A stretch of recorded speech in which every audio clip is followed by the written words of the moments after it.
Hey guys, I am Rick Kensel. I welcome you to this class. I know that we all had a lot of fear of some of the products that are coming out. Hopefully that little video that we just played is going to dispel some of that fear. We're going into a new refrigerant, and it's not going to be the last refrigerant.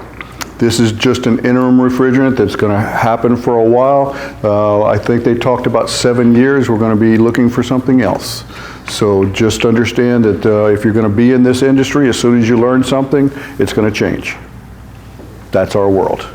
I can remember when R12, we were out there with some R12. We were with some Carine 7 at one point in time when that was a big refrigerant. We rolled into 22s. We rolled into 410As. We rolled into the new A2Ls, and it's like this. The new refrigerants are old refrigerant. What you guys were talking about, the 410A being our new refrigerant, it's gone. It's on its way out. We've reduced the production of that 10% last year and another 30% this year. Supply and demand. I don't care if you went to college or not. Supply and demand. If there's not enough supply, demand goes up, and what happens to cost? Good. We've heard some estimates. We don't know. You know, you hear a lot of stuff out there, but what we understood was when Europe, when this change all went through, that the cost of refrigerants went up about 1,000%. There's estimates going out there that this one is going to be up about 600%. So just be aware of it. You guys are going to be able to make some choices here pretty quick on what products you want to sell to your customers, and you're going to have to live with that. I mean, you put in something that's got a 10-year warranty on it, and refrigerant's going to be expensive. I mean, you know what happened to some of the R22 costs, and that went up considerably. So we can kind of expect that same scenario to happen going forward. So everybody signed in? Everybody signed in? Good. Audience participation part. Everybody signed in? Yes. There we go. Look at how we worked that. It's really nice. Yep. See? You with me, all right? You with me? Good. I like that. All right. We have 3 names of types of refrigerants. When we're talking about blended refrigerant, with 2 or more refrigerants in the blend, come and fall into 3 categories. An azeotrope, a zeotrope, or a NARM. NARM is kind of a new term. I hadn't heard this one before. It just came out recently. So let's work with it. Azeotrope is 2 or more refrigerants that boil at nearly the same temperature, or at the same temperature. So 2 different refrigerants boiling at the same boiling point, they can almost act like a single component refrigerant. What we had with our refrigerant 410A was we had 2 refrigerants that boiled really, really close to the same, so they called it a near azeotrope. It was not quite an azeotrope, but a near. So they boiled it nearly the same. So we handled it as pretty much a single component refrigerant. It didn't have that glide to it. A zeotrope is 2 or more refrigerants that have basically different boiling points. They don't boil at the same, so one's going to boil out faster than the other one's going to boil out. So what would happen if you had 2 refrigerants and one boiled out faster and you had a leak in your evaporator coil? It would fractionate, yes. It would fractionate. This one would leak out faster, and now you've got a different refrigerant. Does that make sense? Cool. So then you would have to start pulling all of the refrigerant and starting over again with that.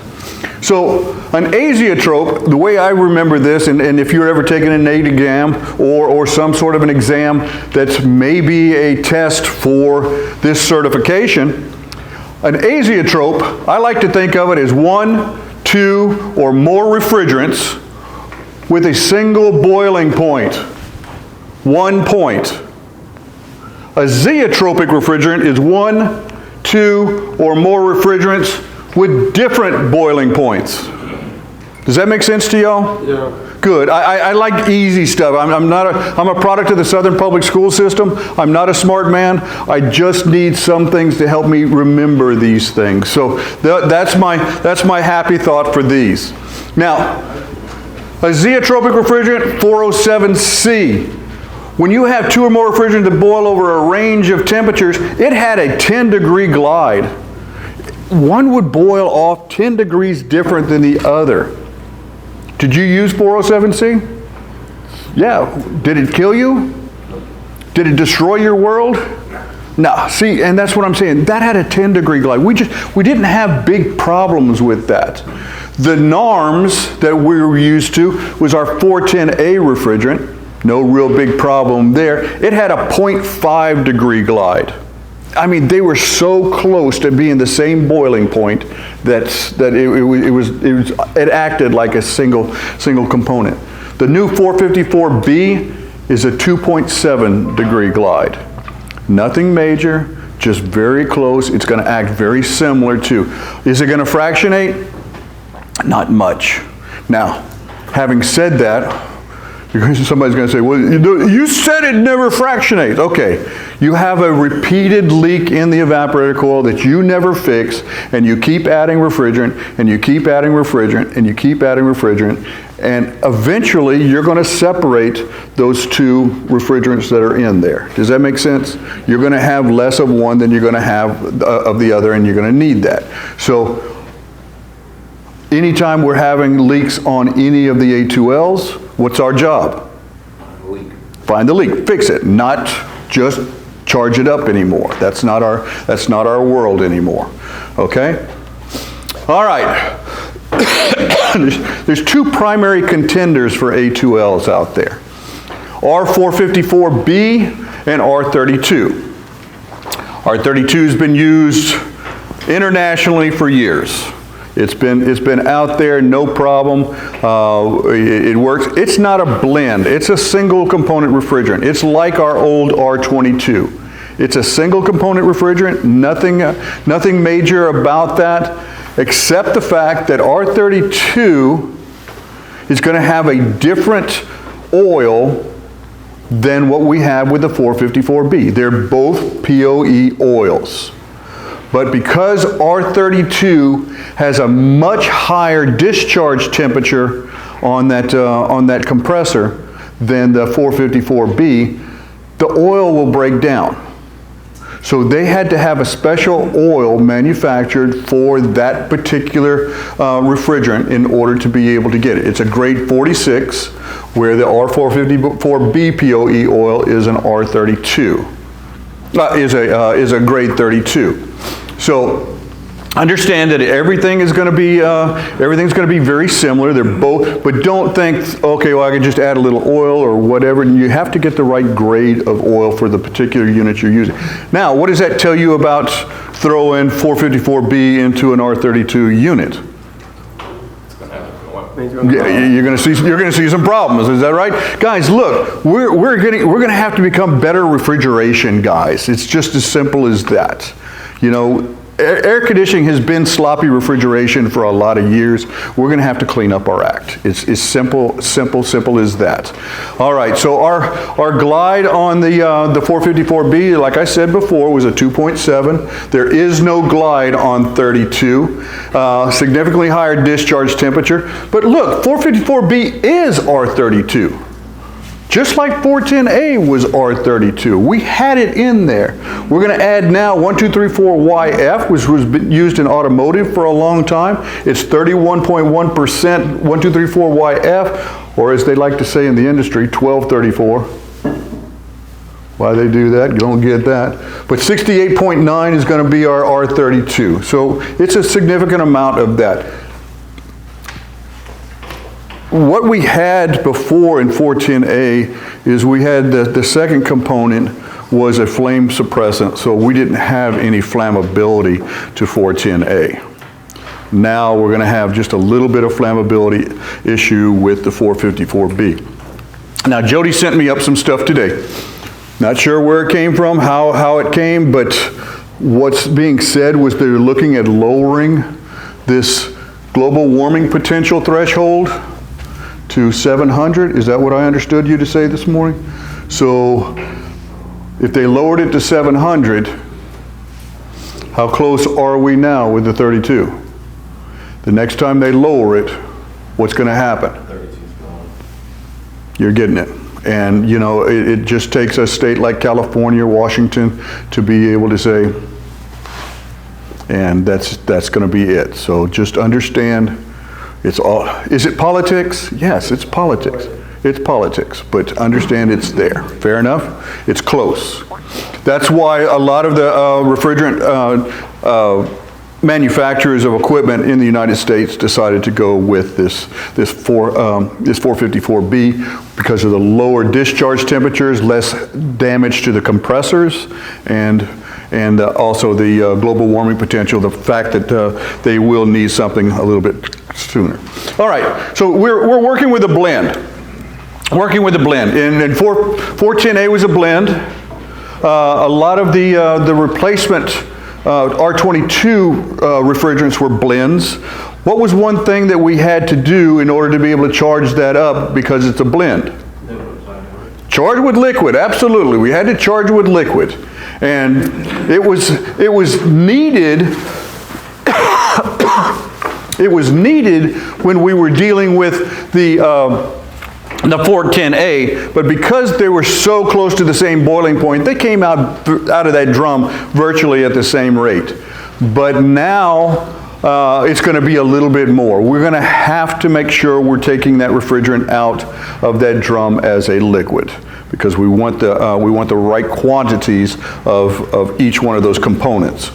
Now, to do that, we want to charge with a liquid, which means I want it to come out of the drum as a liquid, but I don't want it to go into the suction line as a liquid, because we've changed the compressors over the years, and now we're doing some rotaries. We've got some scrolls, and the scrolls used to be, where's my old guys in here? The scrolls, they could pump liquid. Remember that? Oh yeah, they could pump it. And if you put a screw in there, it could pump that screw all the way around. The marketing was huge. They've changed it up because they needed to be able to get their compressors more efficient as well. Everybody had laws they had to follow. And so they've gone to changing the way that refrigerant is introduced into that compressor. We used to take that suction line and drop it right in on the motor itself. So as the motor got that liquid refrigerant, immediately it would flash off, turn into a vapor, go up into the scroll, and be pumped right through the system. Everything worked good. Now what they've done is they've taken that suction line, moved it right up to the scroll. Now where's that liquid going when it enters that unit? Right into the scroll. Right into the scroll. Try and compress liquid. So when we ask about this, we talk to them about it.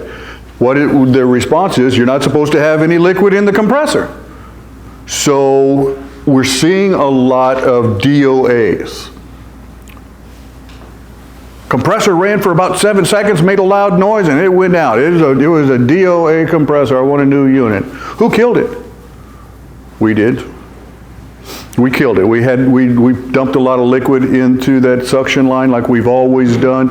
It used to start up and go rah, rah, rah, rah, rah, and then it would run fine. Now it's running, and you got a good 7 seconds and it's out. So understand, we can't kill these. What's going to happen with dirty filters now? What's going to happen with low airflow now? Low airflow now. Yeah, duct work, we got to work on it. That's right, absolutely. Okay, we can't get by with what we've gotten by with in the past. We're going to need to clean up our act. Is everybody getting this? Cool. All right. Getting the adapters.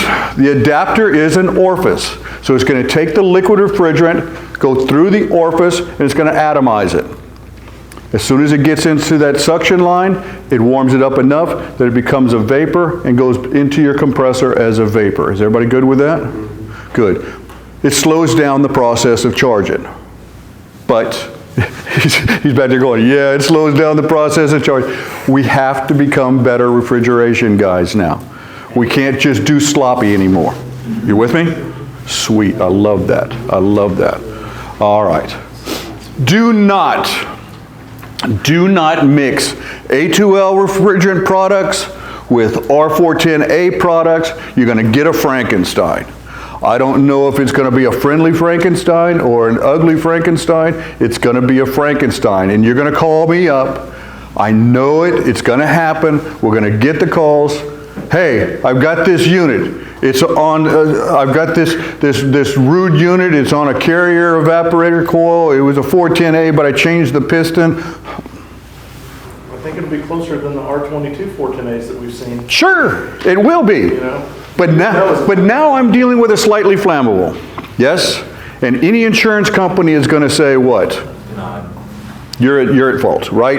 And I can't get involved. I can't get my guys involved with saying, okay, well, maybe if you tweak this and tweak that, they're going to just say, oh, that's going to be against regulations, right? You can't. Sure. A match. No, you can't, but we can't do what we're doing now. Yeah. Right? Yeah, you're right. We can't do that either, right? Absolutely. So let's be aware of it. It's not going to be under warranty. We can't change out the unit for you. All of that stuff, it's just not going to happen. So this is what that new sensor is going to look like when we start having failures. Leak problems on some of the evaporator coils. This is what, and you guys don't have that. Again, we put some of this stuff in since yesterday. This is all brand new stuff. As this is being updated, we're giving you guys this information. So this is what the sensor looks like. You want to take a picture of it? You're more than welcome to take a picture of it.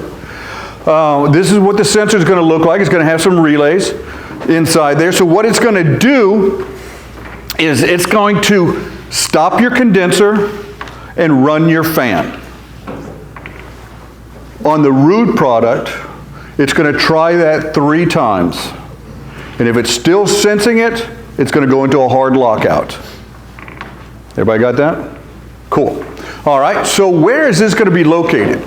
Well, if it's in the upflow position, it's going to be down here towards the bottom. Is that the right deal, Jody? Okay, it's going to be down here towards the bottom if it's in the upflow case coil situation. Because the refrigerant's going to be heavier than air, is that right? So if it's in the upflow, it's going to be towards the bottom. And this is the relay section of the sensor. This is the relay that actually shuts off one, turns on the other. That's for the gas first. This is for the gas? Okay, thank you.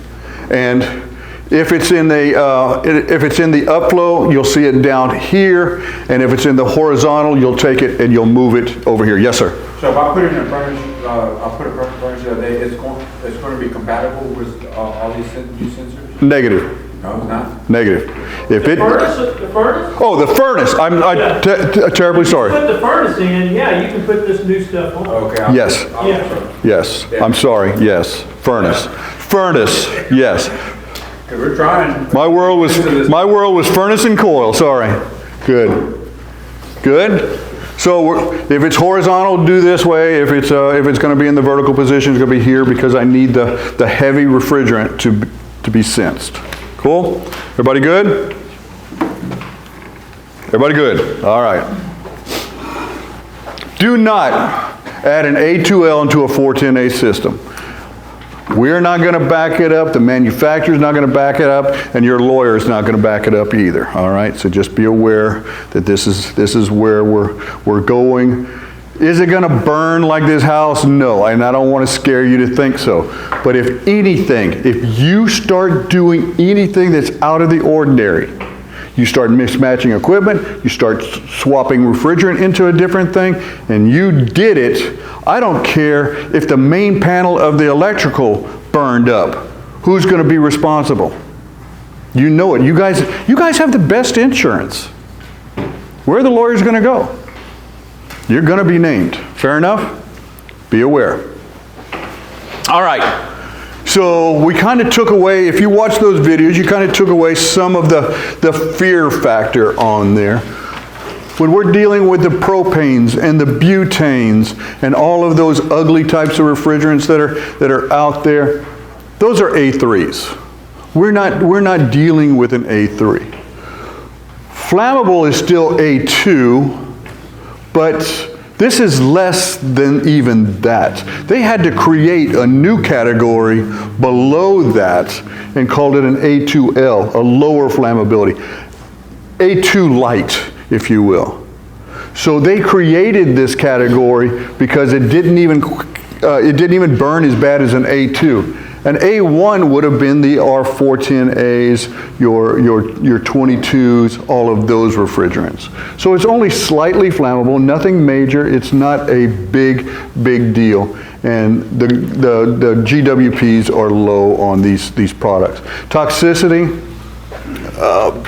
they're not toxic. We just don't see anything of any of the refrigerants that we have that are toxic. So, what equipment will be banned? The EPA says that the high GWPs over 750, if what Jody had yesterday is accurate, we're looking at 700 coming out. So that's going to be banned. That includes the 134As, the 404s, the 410As. Those will be banned on new refrigerant equipment January 1st, 2025. Got it? New equipment cannot come into play after that.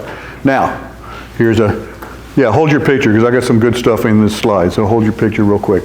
Breaking news.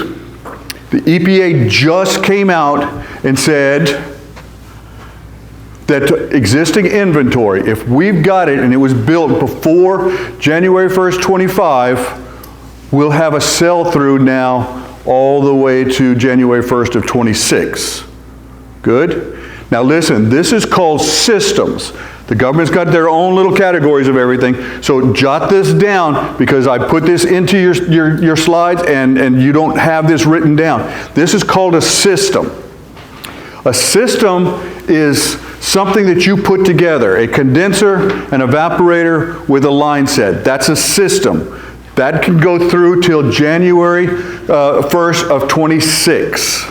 Got it? That's a system. The next thing that we're going to be talking about is repair. No, I'm going to go to the other one. This just is out of order. Let's get that order changed on this, please. Self-contained.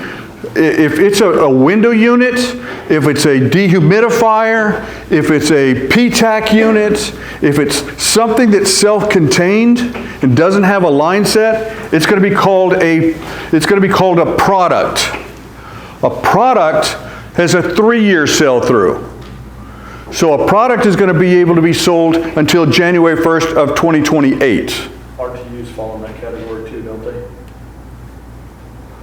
thought that's what we said in New Orleans. I think that's how it goes, yes sir. And again, Be made after January because there's no repair mark. Exactly. On RTU, but yes. RTUs have a sell-through. Good, and thank you for having that. My world's been a little upside down over there, so thank you. You didn't drink as much as I did. So what you're saying is drinking helps you retain. Okay, good. So good. We're there. It's a product. Okay, that's a product. No line set. It's all self-contained. It's a product. Repair of existing equipment. This is the caveat. This is the crazy piece. As long as a manufacturer wants to build a 410A coil, a 410A condenser, a 410A whatever, they'll be able to sell that. And you can sell that, you can repair that as a component. You can do that indefinitely. Yes, sir? But isn't Refrigerants going to shut down the 410A condenser production? We do not know that.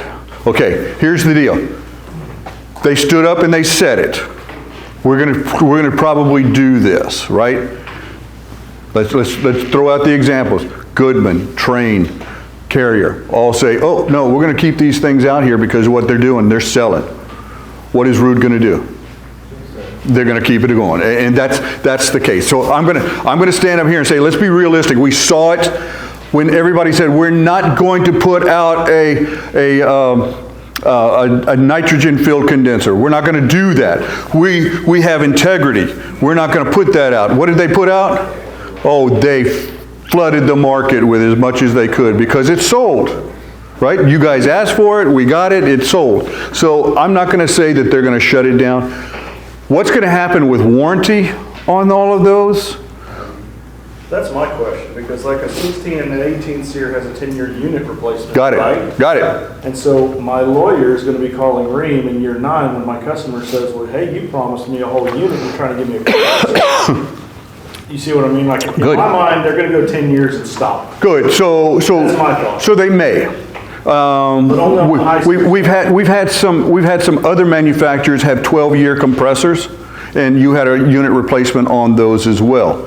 When that quit being manufactured, what they would offer is they would offer a compressor, or they would offer money towards a change out of a piece of equipment. No lawyers got involved. Everything was handled. Yeah. It's not good. I'm being very upfront and trying to be very blunt with you guys to understand. Do not go out there and overpromise. Yes? Do not go out and overpromise to your customers, because who's standing in the firing line is you guys, right? So, Rick, just real quick, if you read the warranty document, the Who warranty, does that? I know. RTFL. But go read it. It says, it doesn't say you're automatically going to get a new unit. It says, if the problem with the unit cannot be resolved, a new, you could get one. Okay? And so what does that mean by resolve? A compressor. If we don't have a compressor, we can't fulfill that to get that point when the unit would be changed. So just read it real close, because I had to go back and read it too after this has been going on for some time, and I had to go back and read. Sure enough, if you read it right, you'll see it. So just be careful, read it well. That's found in the knee pads. The knee pads? What? Once you document the knee pad, that little plastic bag. It's wrapped in kryptonite, and technicians can't open that up. Man, you're done. But it's also, if you have your My Root or My Sure Comfort account, if you go into at your fingertips through PPS into warranty docs, you can get a bigger copy for us older guys. We can roll it and read it. Because it's in the fine print. All right, so I hope this kind of clears it up, and I wish I'd have had it in the printed documents. You don't have it. If anybody wants to take a picture of it, I'm getting ready to turn it.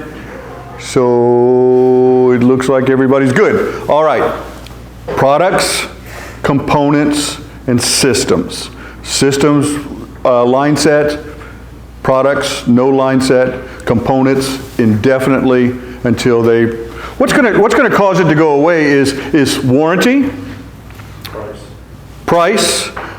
Somebody's going to say, nobody has come out and given warranty yet. There's been some talk about warranty, but here's the deal. As soon as everybody's kind of laying low. They're waiting for somebody to go out and say, hey, here's what the warranty is going to be, because then the other guy's going to say, oh, mine's just a little bit better. We're going to give you 6 years. We're going to give you 10 years. We're going to do that extra, and then you're standing there with your feet in the mud. So what they're doing is they're just kind of waiting to see with that. Ideally, would they just do a 1 year or a continuation of whatever warranty is left on that system? Yeah, probably would be best. Is that going to work? What's going to happen to the price of 410A? It's going to skyrocket. Yeah, we're going to have a supply and demand here very quickly, and that price is going to start going up. We're already starting to see the price of 410A starting to go up. It's going to go up as it jumps up in there. It's going to go up dramatically. So just be aware. All right. 410A is an HFO refrigerant blend. 32 is a single component. So both are going to be used to replace 410A equipment. Both are A2Ls. Should not intimidate technicians. It just means that we have to clean up our refrigeration practices. Don't mix, don't substitute. 32 with 454B, they do have different operating characteristics. So now you're going to be carrying around a drum of 410A, you're going to be carrying around a drum of 32, a drum of 22 probably, and now some 454B as well. And we hadn't even gotten into the recovery section yet. Good? All right. So do I need to worry about it in my truck? Under 440 pounds, it's business as usual. Okay? As long as you're carrying less than 440 pounds of A2Ls, not an issue. On our trucks, again, that's going to be a little bit different. They've got some stuff they're going to have to take care of. Federally, we do not have to have signage required for any of our service vehicles.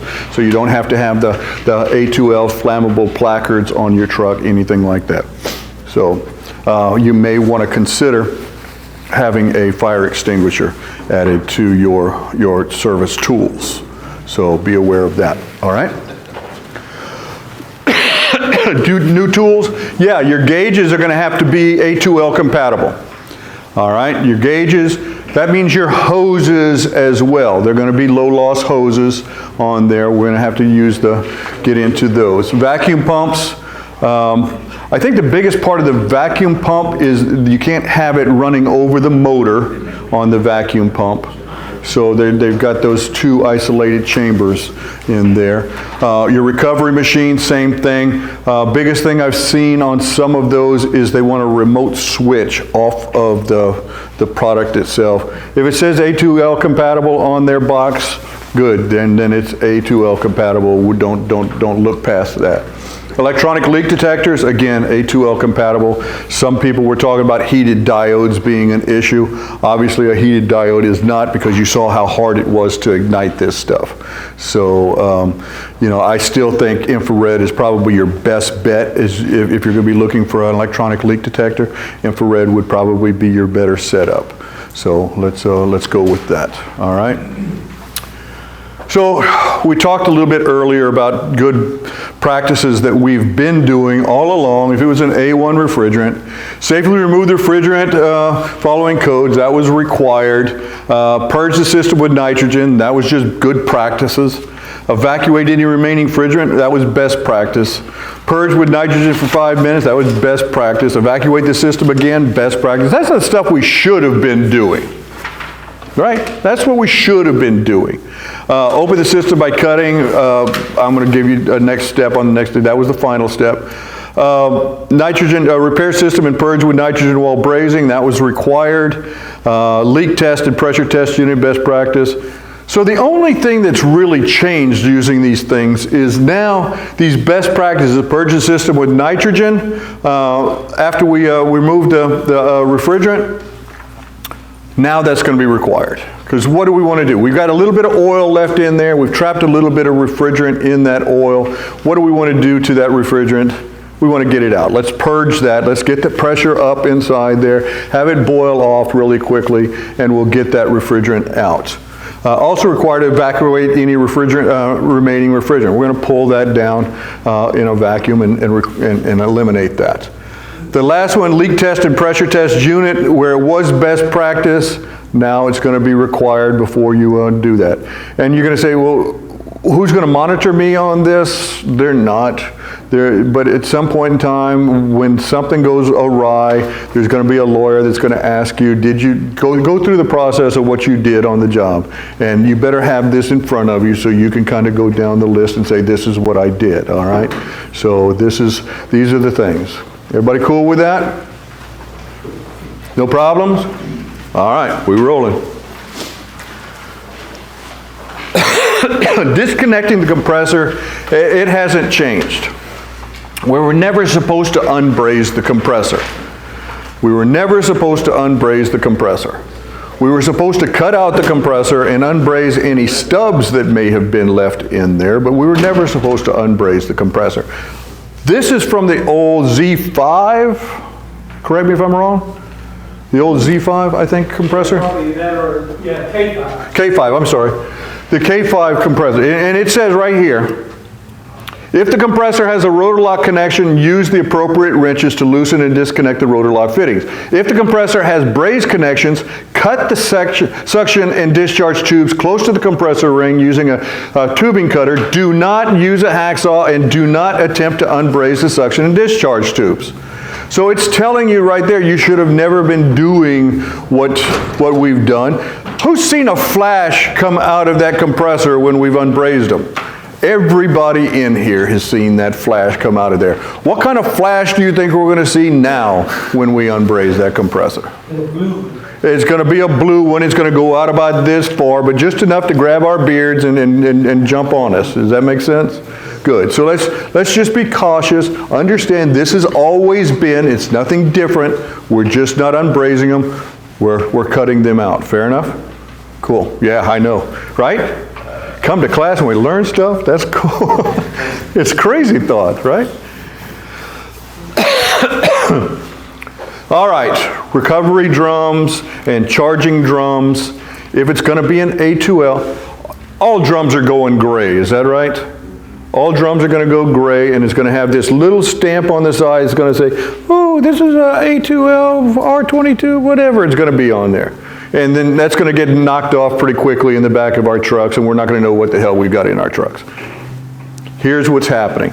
If it's going to be an A2L, 32, 454B, it's going to have a red top or a red stripe along the top. Tells you it's slightly flammable. Fair enough? Cool. Nothing major will be red. To help distinguish A2Ls from other refrigerants, the refrigerant tank, the charging tank, and the recovery tank are going to be left-handed threads. Left-handed threads. What does that mean about your hoses? Now, here's the deal. Here's how weird this is. They gave you left-handed threads, and most of the manufacturers of the charging tanks are coming out with a left-handed to right-handed adapter. Don't you feel so much safer now? Yeah. So we're going to see a lot of the adapters. If you don't have an adapter, buy one. Do we have adapters available? Yes. We got the adapters available. We can get them. It's just it's a left-handed 1/4 inch to a right-handed 1/4 inch, female to male. Easy enough? Good. So, sir, not on the units. Not on the units. The units are all going to still stay with the 1/4 inch right-handed thread. It's the refrigerant drums and the refrigerant recovery drums that are going to be left-handed threads. Everybody good? Good question. Good. Now, the tanks themselves, the charging tanks and the recovery tanks, this is what we used to see. We used to see that rupture disc where it popped off and it blew the entire tank of refrigerant out. The rupture disc have changed for A2Ls. On a charging tank and on a recovery tank, you're going to see a rupture disc that's going to relieve the pressure, and once that pressure drops, it's going to reseat. That's pretty cool. So we're not going to fill the van full of refrigerant. It'll have some in there, so it'll just be a slight blue flame, not a big blue flame, but we'll have a slight blue flame in the van. Everybody okay?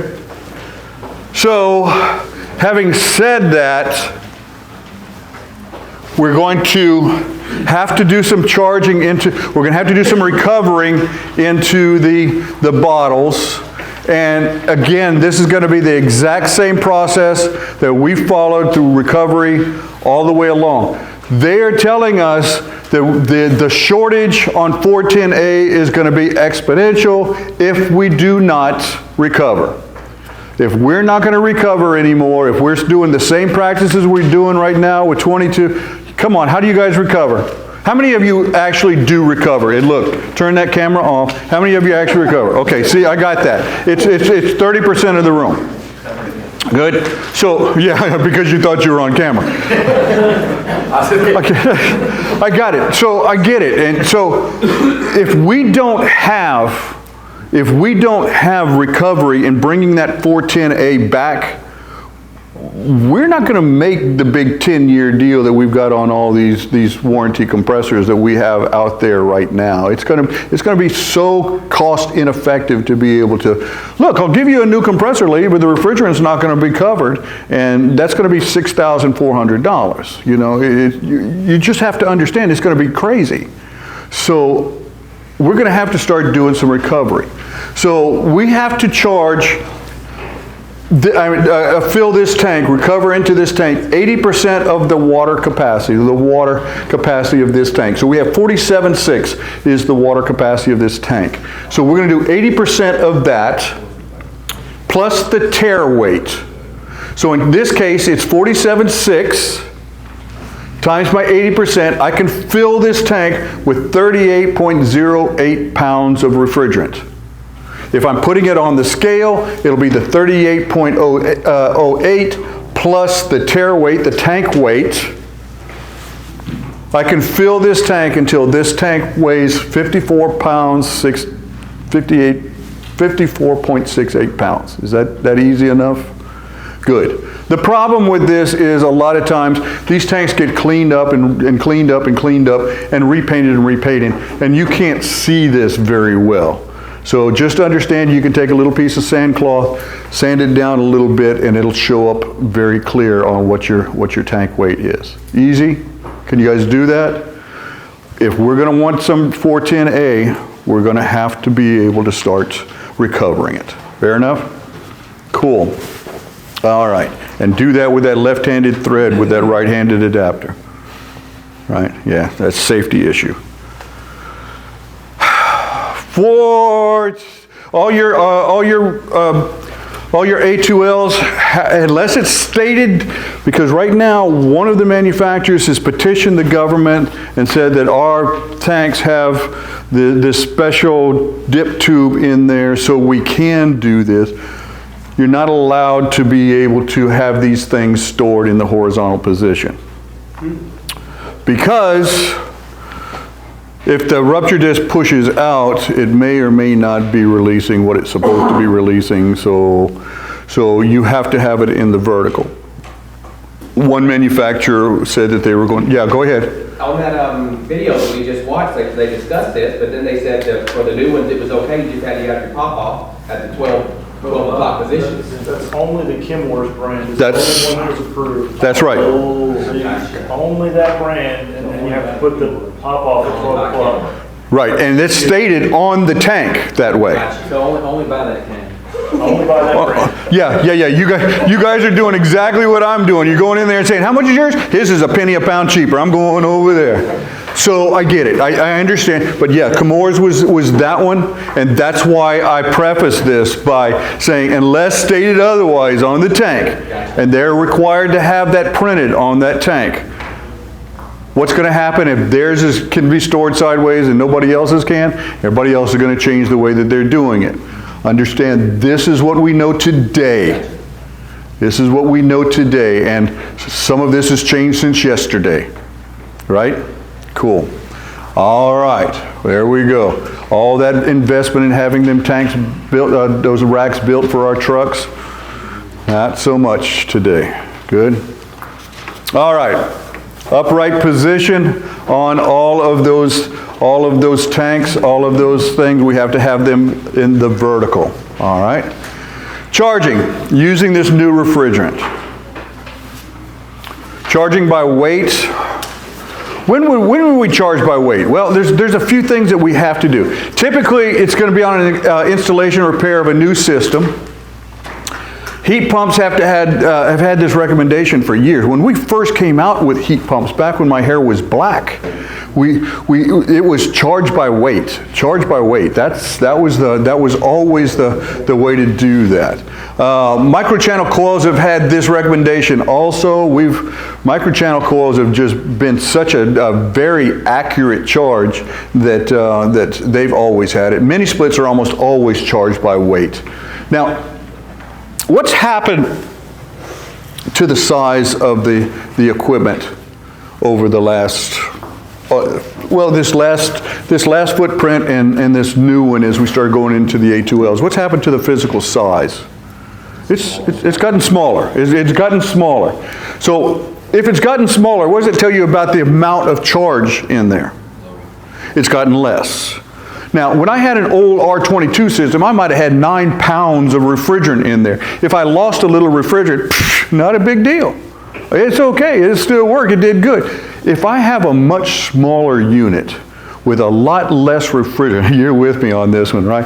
If I have a much smaller unit and it has much smaller charge and I lose a little bit of refrigerant, is that going to be detrimental to the operation of that piece of equipment? It sure will. Our charges are becoming a lot more critical, and we're not going to be getting away with what we've gotten away with in the past. I just talked to our DSC the other day, and he was talking about, well, if I can just get anywhere close to the accurate charge, he said, I'll be happy.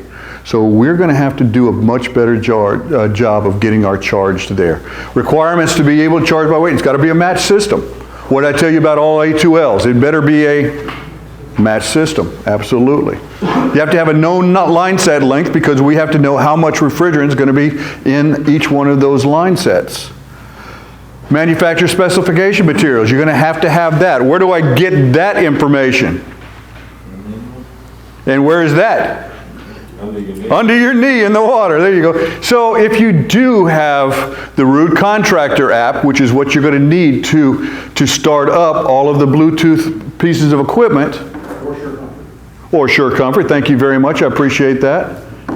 Yes, if you have that app and you have your MyRude PIN number associated with that, and that's going to be taken care of by Paul or David to be able to get you that number if you don't already have that. Now you've got all of the information to get the system started, and you've got all of this information to be able to get to the charging data, the warranty stuff, all of that stuff that would go into PTS on MyRude. Okay? Cool.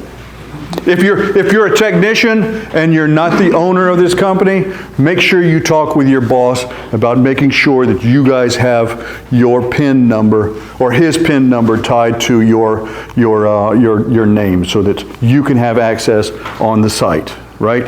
You don't want to call Jody up and say, hey, what's the charge on this? You can get that right there on site. Is that fair? Cool. Ask them to make sure that your sign-in is on his PIN. You can't go with Grandpa's old fish scale. I'm sorry, it just doesn't work anymore. We were able to get away with that for a lot of years, but we can't do that anymore. Typical installations are with 0.4 to 0.6 ounces for every additional foot of line set that we're putting in there. 0.4 to 0.6 ounces. That's a third of an ounce to a half an ounce of refrigerant. The charge got critical.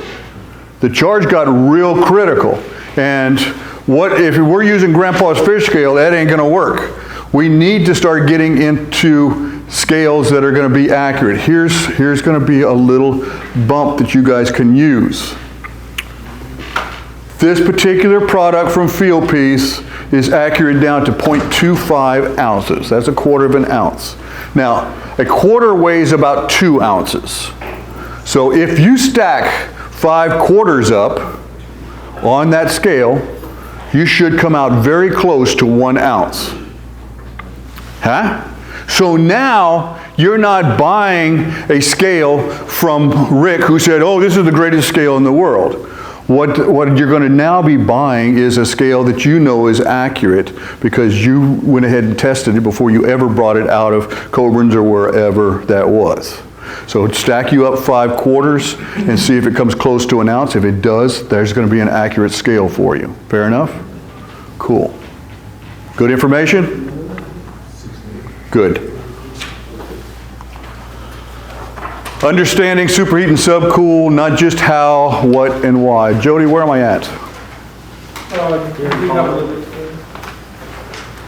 little bit more? Less than an hour. A little less than an hour? Okay. Okay, so let's understand superheat and subcool. Let's see what we can come up with. Not just how to do it. I mean, you guys know how. What superheat and subcool is and why we use it is going to be very important.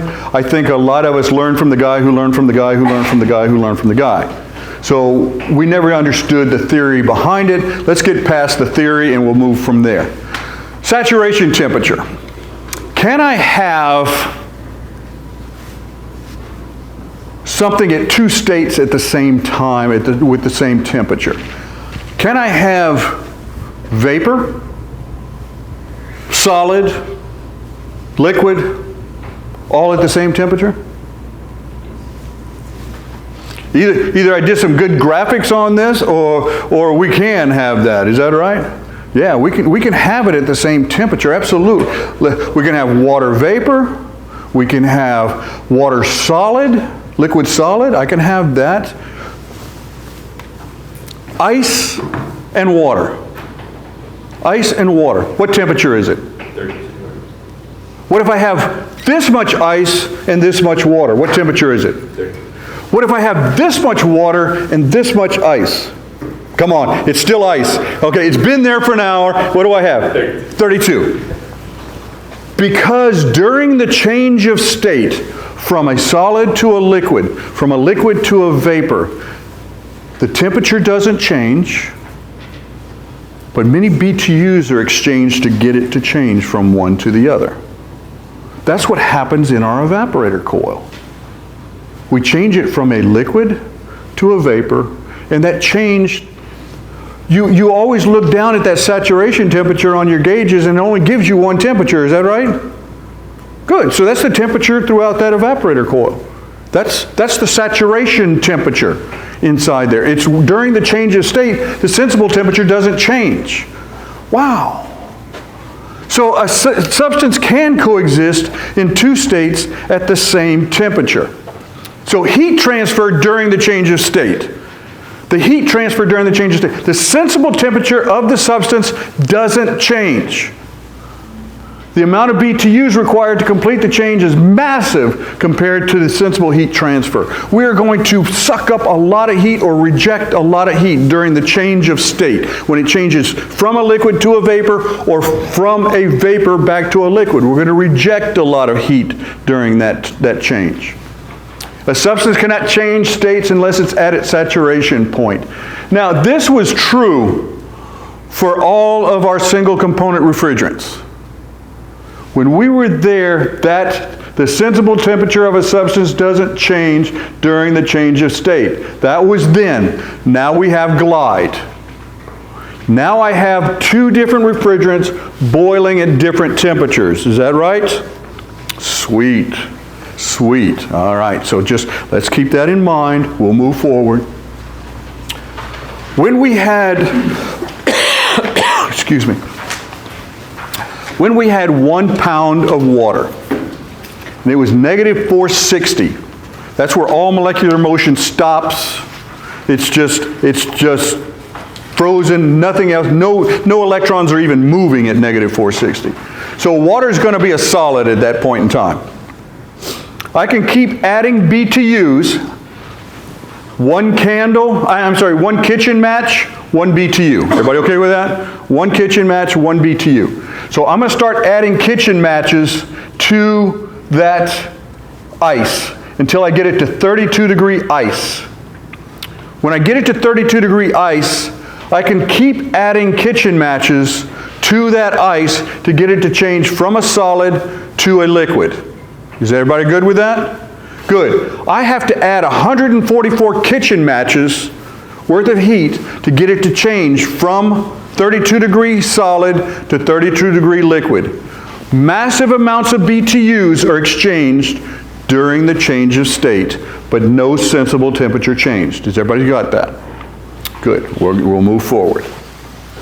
Continue adding kitchen matches. Continue adding heat to it. I'm going to go from 32 degree water to 212 degree water. Now I've got that liquid heated up to its saturation temperature. I'm going to change it from water to vapor. Everybody okay? 970 kitchen matches to be able to get it to change from liquid to vapor. Massive amounts of BTUs are absorbed during the change of state, but the sensible temperature doesn't change. Is everybody getting that? Cool. 212 degrees, I boiled off the last of the water. It's nothing but steam. Can I add heat to the steam? Yes. Good. That's called superheat. Adding heat above its saturation temperature, that's superheat. So here's your refrigeration cycle right here. If I have liquid and I run it to my evaporator coil and I start to evaporate it, it's starting to pick up heat, pick up heat, pick up heat, pick up heat, until I can continue adding that heat above its saturation point. That's the superheat going down that suction line back to my compressor. That's to ensure my compressor doesn't have any liquid going to it. Now, It gets to my compressor, I compress it, send it up into my condenser, I condense it in my condenser, I change it from a vapor to a liquid. Good, so I get rid of the superheat first, then I start changing it from a vapor back into a liquid, sure enough. And when I get it back to a liquid, can I cool off that liquid below the saturation point? Good, and I call that subcooling. So I'm subcooling it. Now I'm running it back up, changing it back, going back and forth. Everybody follow that? Cool, cool, no problem. All right. So, why do we use superheat? Superheat's the amount of sensible heat added to the substance above its saturation point. It's heating vapor. That's all it is just heating vapor. And the only reason I have that is called compressor insurance. The only reason I have superheat is compressor insurance. Because in the refrigeration world, we have very little superheat, right? We have very little because we want to utilize all that refrigerant for actual cooling. We want to use that evaporator coil for actual cooling. But in the residential air conditioning world, we got a little bit of grace period. We just want to make sure that we don't get any liquid back to my compressor. So superheat says there's no liquid going back. That's my compressor insurance. Subcooling is the amount of sensible heat removed from a substance below its saturation point. So that happens in my condenser. I condense it, it turns all into a liquid, and now I'm going to cool it down and make sure I have liquid in the bottom of that condenser. Why do I have that? Why do I have liquid in that condenser? What am I trying to do? We're trying to make sure, look, men invented this business. We all invented this business. What do I have in my liquid line? Liquid. No. What do I have in my vapor line? What does my compressor do? Compresses. Yeah. What does my metering device do? It meters refrigerant. Absolutely. My evaporator evaporates the refrigerant, and my condenser condenses it. It's just as simple as that, guys. It's as simple as that. So what do I want in my liquid line? Liquid. So why do I have subcooling? To make sure that I have liquid stored in that condenser, just enough liquid to make sure that I have a solid column of liquid going up my liquid line to my metering device. And how important is that? Very important. Very important. Very important. Okay, so look, I've taught basic refrigeration for a lot of years, and I figured out that the spray bottle is by far the easiest way for me to teach refrigeration. I've got a spray bottle, you with me? I've got warm water in there. What's the temperature of the water? It's warm water. Okay, I got warm water in that spray bottle. I've got a condenser holding warm liquid refrigerant, yes? I've got a compressor. Got a compressor. I've got a liquid line, and I've got a metering device, absolutely. So I've got everything there. It works. All right, so I'm going to take this spray bottle and I'm going to adjust that metering device just right. I'm going to get it so it's doing exactly what it's supposed to do. Roll up your sleeve. Come on. There you go, right there. Okay, so he's rolled up his sleeve, and I'm going to take this warm liquid and I'm going to... How does it feel? It feels cool. So I got warm liquid going over there, and that liquid changes states because it's evaporating off of his evaporator, and it's changing into a vapor, and massive amounts of BTUs are absorbed during the change of state. So it's pulling that heat off of his skin and making him feel cool. Is that good? That's good. That's real good. So during the change of state, massive amounts of BTUs are absorbed, and it feels cool. So if a little refrigerant's good, a lot must be better. Is that right? Let's open that metering device up. Let's open that puppy up. Now, what's it feel like now? It's warm. It's warm and wet. Yeah, warm and wet's good in some cases, just not this one. Okay. Oh, you old dog. Yeah? All right, so here we go. We got that figured out. So more is not better. Let's try less. Let's tighten it down. Let's tighten it down. How does that feel? It's okay, but it's not removing a lot of heat, is it? I got to have more refrigerant in there to be able to get the heat. So I got to get the right amount of refrigerant in there. Is that right? Cool. All right, well, let's get it back to where it's supposed to be. There you go. It feels good now, huh? Okay, well, let's take, what if I ran low on refrigerant? So now, what's coming in there now? Vapor? Yeah, I got vapor going up my liquid line. Is that right? How's that working for you? No, it's not working at all for you, right? Okay, so vapor doesn't work. Well, what about not getting all the subcooling that we need? If I don't get all the subcooling that I need, what might be going up that liquid line? Okay, so look, watch this, watch. What we got going up there? Some liquid, some vapor, right? How's that working for you? Not so much. Do you get this? Do you get it? I think it gives you such a visual that anybody can understand refrigeration in this world. And I teach that basic level there after teaching this, and everybody goes, yeah, got it. Does make perfect sense. If I could just figure out a way to capture that refrigerant and condense it back down and put it back in my bottle. That's my one. I got a lot of drive time that I do. I do about 40,000 miles a year, and I try and come up with this goofy stuff in my head. But if I can get some sort of a picture that everybody can hang on to, it works. Cool? All right. I get an okay with that one? Yes. All right. All right. Thank you, guys. Thank you. All right. Well, good. All right. So here's our old world, R22, R410A. That's our old world. That's where we used to be. We had one temperature with a pressure for 22. I had one temperature for my refrigerant 410A. Everything was just one pressure, one temperature. When I start getting into the new refrigerants, when I start getting into the 454B, we're going to have two. We're going to have a dew point and a bubble point. Bubble point's going to be when on my high side gauge, and my dew point's going to be on my suction gauge. So there's going to be two different pressures with the temperatures. So we're gonna have to come up with something. Your gauges, bless you.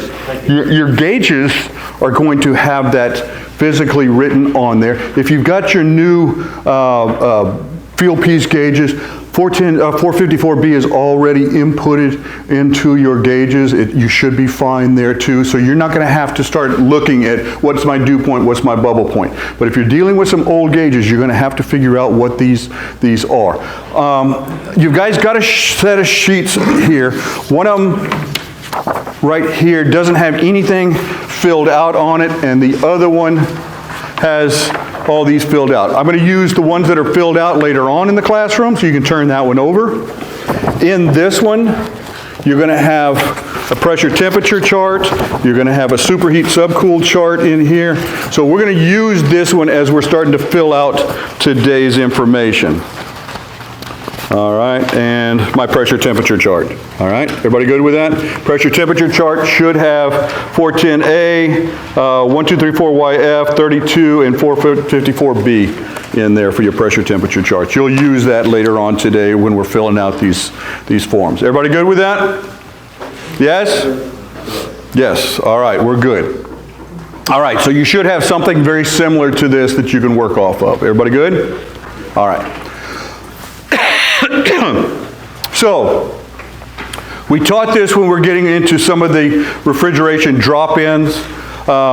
We had to start talking about the glide and the two refrigerants boiling off at different temperatures. In that particular case, when we're talking about dew point temperature, we're going to use the dew point temperature when we're checking for superheat. We're going to use the bubble point pressure temperature when we're dealing with subcooling.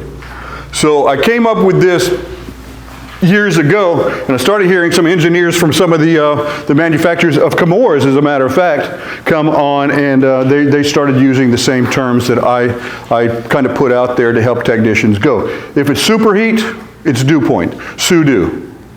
SUDEW. Superheat, dew point. Subcooling, it's going to be bubble point. Subbub.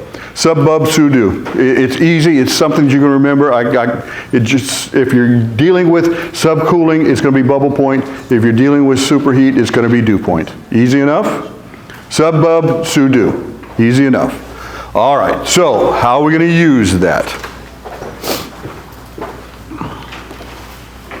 If I had 410A, I had a pressure of 130. That gave me a coil temperature of what?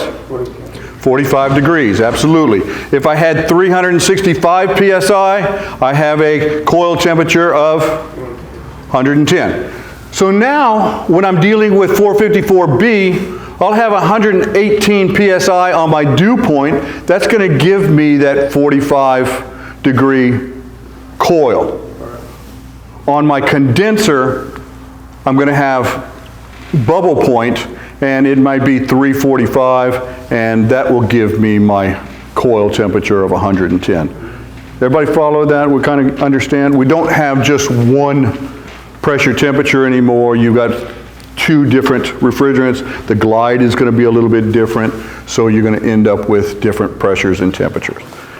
Everybody follow what we're doing? Cool. It's not hard. It's not hard, it's just a little different.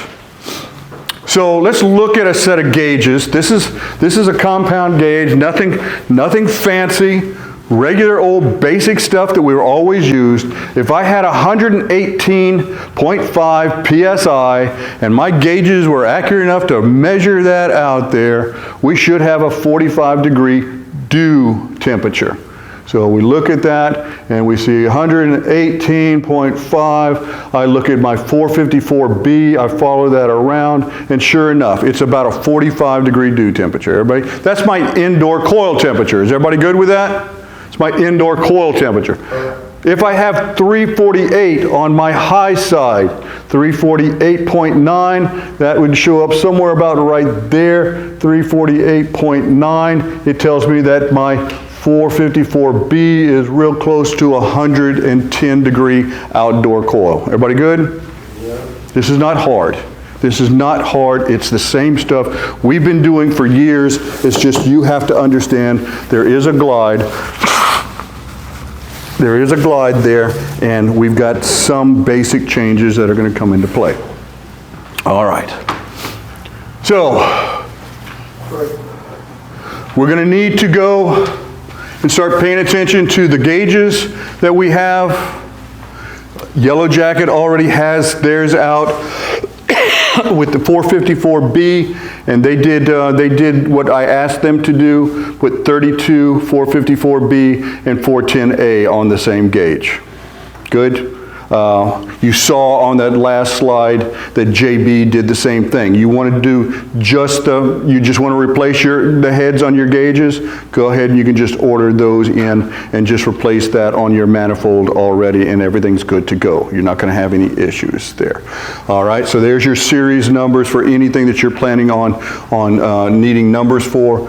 Your field piece has already got the 454B loaded in there. It's good to go. Anything with your JL3s is already in there, loaded. It's good to go. Whether it's 32 or 454B, they're already installed in there.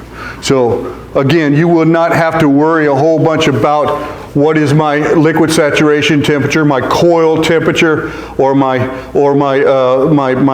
condenser temperature. All of that's already loaded in there for you, so all that magic goes away. Everybody cool with that? If for some reason it's not, go through the process of update the firmware of your gauges, then it will bring it in. If you've got an extra old set of gauges, maybe the firmware helps you update it. If your gauges were first generation, you'll probably need to update your firmware. You can bring it in, get it updated. You can update it yourself. Everything should be fine right from your app. If you're not updating your apps, I've figured out that that's a problem. Updating your app, especially on the Rude contractor app, the Rude Bluetooth contractor app is needed to be updated on a regular basis. Please update that, or you're dumping in old information into your product. So make sure it's new. Heat travels from hot to cold. Most productive heat transfer is during the change of state. So if I have too much superheat, my evaporator's not picking up all the heat I need. If I don't have enough superheat, I've got liquid going back to my compressor. I got problems going there. The refrigerant enters the evaporator coil as a high-pressure liquid from the condensing unit.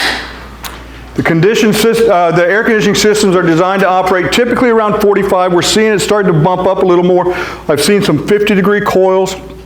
I've seen some in between there somewhere. So understand, back when we were 22, we had 38-degree coils. Remember, any of my old guys remember that? We had some 38-degree coils. Then it shifted to 40. Then it shifted to 45. Now it's shifting up to 50. What does that mean about latent heat removal? What does that mean about moisture removal? No moisture. Not as much.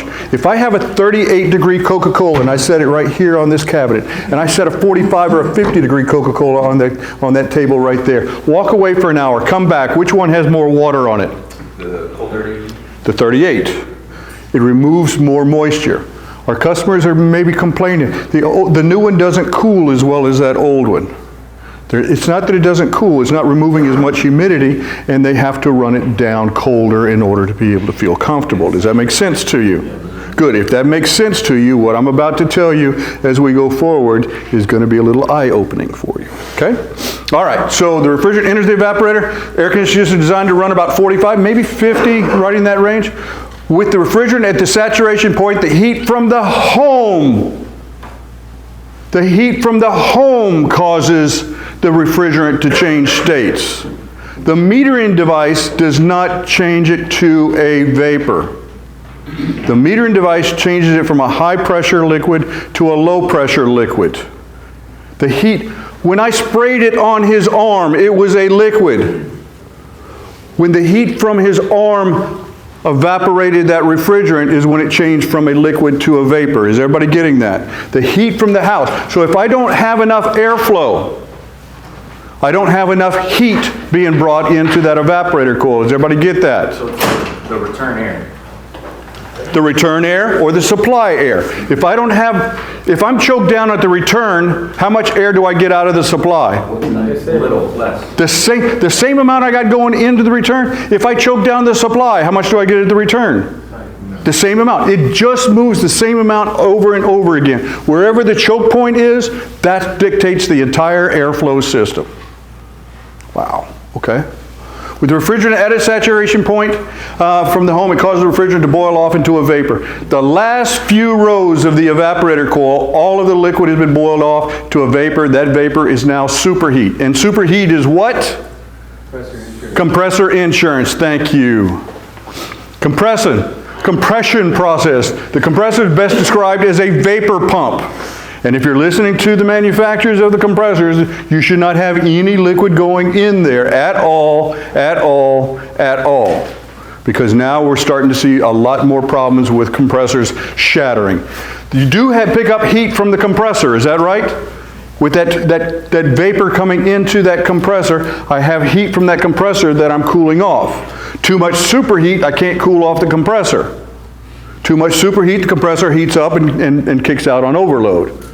Okay, that makes sense. Suction gas cooling. That suction gas, that superheated gas coming back to that compressor, cools the compressor. Wow. Superheated. Refrigerant boils at -40. So somewhere around 60 degrees is superheated gas. Does that make sense? Cool, all right. Compressor cannot pump liquid refrigerant. It's never designed to pump liquid refrigerant. It's not hydraulic. Condensing process. Refrigerant enters the condenser as a high pressure vapor. It leaves your compressor as a high-pressure vapor, goes into the condenser, and we start condensing it in there. First thing I have to do is de-superheat that. Then I'm going to start to condense it. The surface temperature is about 50 to 30 degrees hotter, 15 to 30 degrees hotter than outside temperature. Some of the old guys used to tell you, look at the outdoor temperature, charge it 30 degrees above outdoor temperature, and that's your charge. That was good when it was an old 6-SEER rated unit. It worked out. But 6-SEERs have gone away a long time ago. As the cooler outside air passes across that condenser, that cool 95-degree air crosses that 110-degree coil, heat travels from hot to cold. It's absorbed and pulled out of that condenser. Refrigerant starts to condense back to a liquid. After refrigerant is fully condensed, the last few rows of the coil used to condense is used to remove the sensible heat from the liquids, caused the refrigerant to be subcooled. Now we are cooling the liquid in that condenser. We're making sure that I have liquid in my spray bottle to go up my liquid line to my metering device. So here's their flow. I mean, I leave my compressor as a high pressure, high temperature gas. I go into the condenser. I have to de-superheat it first, get rid of the superheat. Where is the highest point of superheat in that entire system? Right here.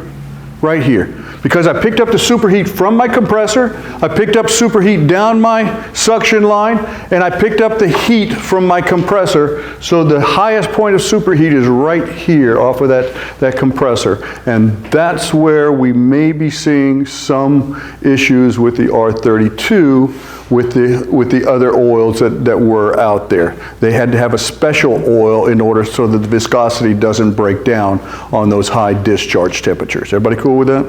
Cool. I'm not saying it's bad. I'm just saying they had to change to be able to make that happen. All right. Coming down from here, we're going to de-superheat, and then we hit the saturated vapor. When I was dealing with 410, 22, all of that, 110 degree condenser coil, not an issue. That's typical. 110. It was what temperature is it here? 108. 110. Let's call it 110. 110 here. What would it be here? 110.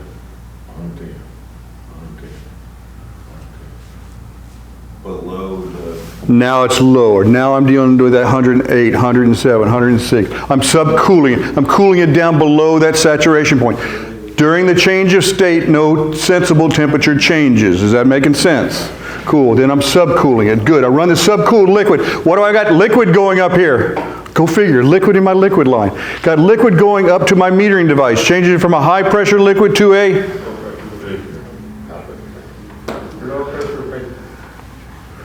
high pressure liquid, low pressure liquid. Where does it evaporate? In my evaporator. I change states here. Is everybody getting that? Changing states in, yeah, I'm going to have a little bit of flashing. Good. I got a little flashing. I get that. About 8-10% of my unit is going to flash, and I got that. It just cools the refrigerant.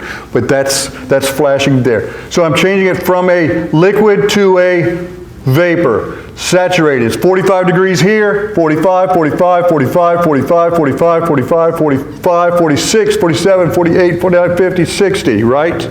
Good. And then back to my compressor. Everybody cool with that? Everybody follow that deal? Not a problem. All right. I like to teach when I'm talking to young technicians 4 parts, and it makes it easy for them to get, because when we start talking about the metering device, changing it to a vapor, whoo, all the magic goes away. We need them to understand this. 4 parts. Compressor, metering device, evaporator, condenser. And everybody's done this. We've all separated it into 2 sides. And everything on this side is going to be low, everything on this side is going to be high pressure. Is that right? Good. Separate it one more time when you guys are teaching this to a young technician. Separate it one more time this way. Everything above the line is going to be vapor, and everything below the line is going to be liquid. So now here's how we're going to play that. It leaves the compressor as a high pressure vapor. It goes into my condenser, and it starts to condense it into a liquid, and it becomes a high pressure liquid going into my metering device. My metering device changes it from a high pressure to a low pressure. Changes from a high pressure liquid to a low pressure liquid, and it evaporates in my evaporator. It changes from a low pressure liquid to a low pressure vapor and goes back to my compressor. My compressor changes it from a low pressure to a high pressure. Here's where I change the pressures. Here's where I change the pressures. Here's where I change the states. Everybody follow that? I think it'll help a young technician get his head around some of this information. Cool? All right. So now we're going to be dealing with 454B. It changes slightly. Probably not enough for you to notice it, but I want you to have an idea of what happens with glide. When I do that bubble point, when I do that compressor, it's high pressure, high temperature vapor. It goes in there, it desuperheats. We hit dew point right here, and let's say we were at that 110 with that 2.7 degree glide. Let's call it 110 going in right there where we have that first drop of liquid being formed. By the time I get through the saturation with the 2.7 degree glide, I'm at 112.7. I'm sorry, the other way around. It's going to be a little cooler.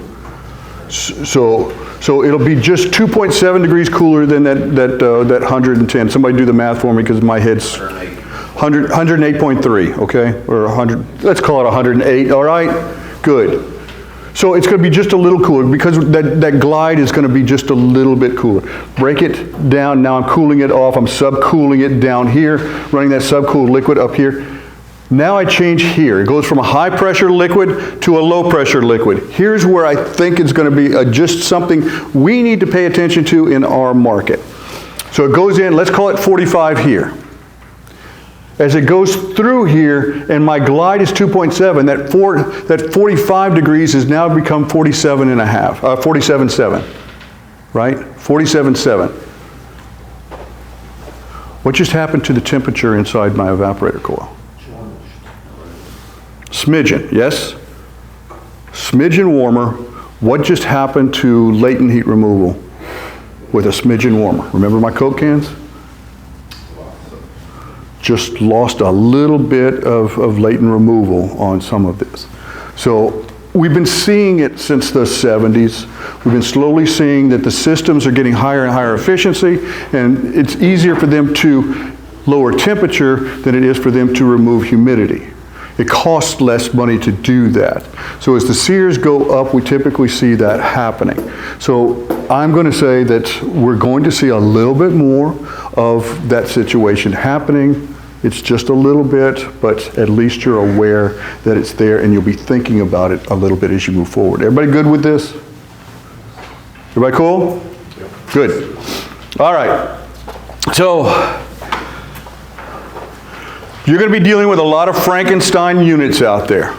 And I'm going to tell you that all your newer stuff, because the charge is going to be so critical, your airflow is going to be critical. We have to start paying attention to that side of our business.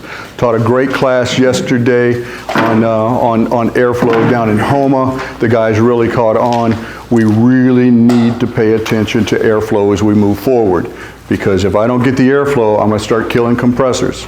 Be aware of it. Get the airflow first. All manufacturers are giving charging information based on the proper airflow. If you don't get the airflow right, I don't care what the charge is, you're not going to get it right. It won't be right. If you're still using those your hand to measure airflow, and that's the handometer, right? Everybody know about that? The handometer is blowing real good, so yeah, we got good refrigerant, we got good airflow. That don't good, okay?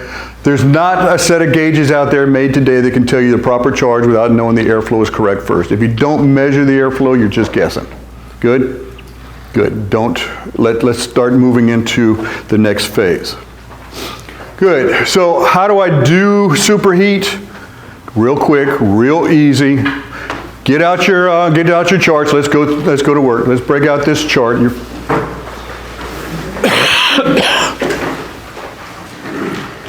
Everybody good? All right, so you got your pressure temperature chart out. All right.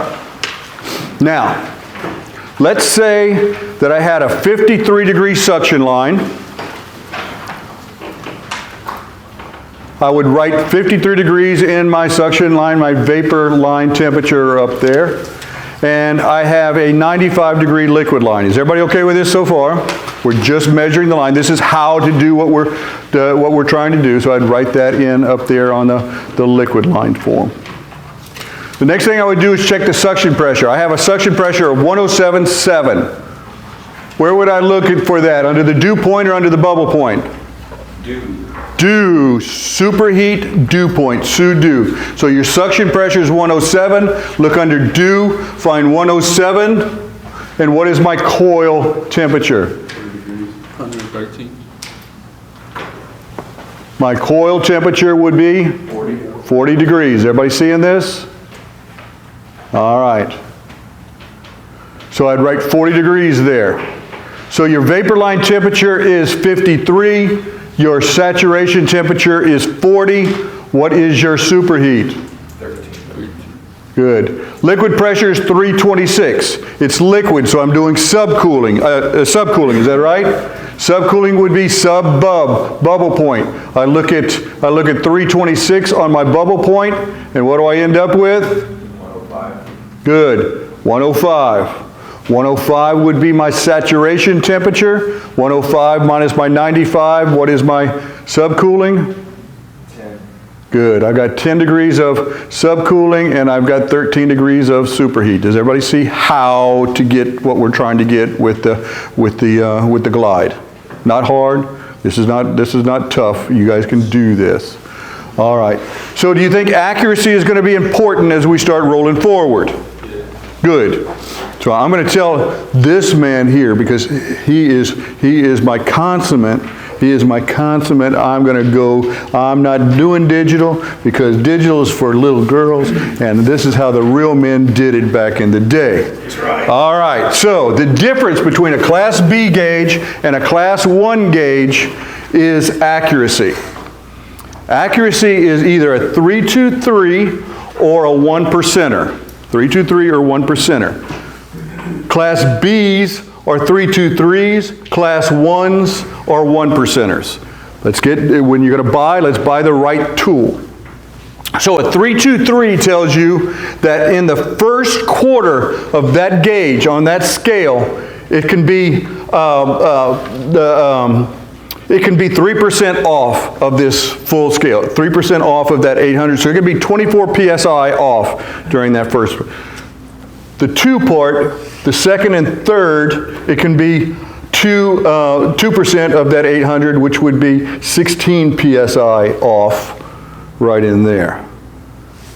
Then the last quarter, again, is back to that 3 again, so it's again another 24% off, another 24 psi off as we start rolling forward. Okay? So, not bad. We did it for years. I mean, we got through that problem. But when I'm dealing with a 1 percenter, I'm dealing with 1% of the 800 full scale. I'm up to 8 psi off through that entire range of scale. Now, here's where I'm going to talk to him, because I mean the man loves his mechanical gauges. I'm going to back him up. You can get 1 percenters in an analog gauge. So if you're going to buy an analog gauge, get one that is a Class 1 gauge. They have the Class 1 gauges, and you can get them. And now you're as accurate as he is. Good? You are as accurate as he is, as long as your needle's not doing this. All right? If your needle is bent like this, you got problems. All you gotta do is adjust that screw.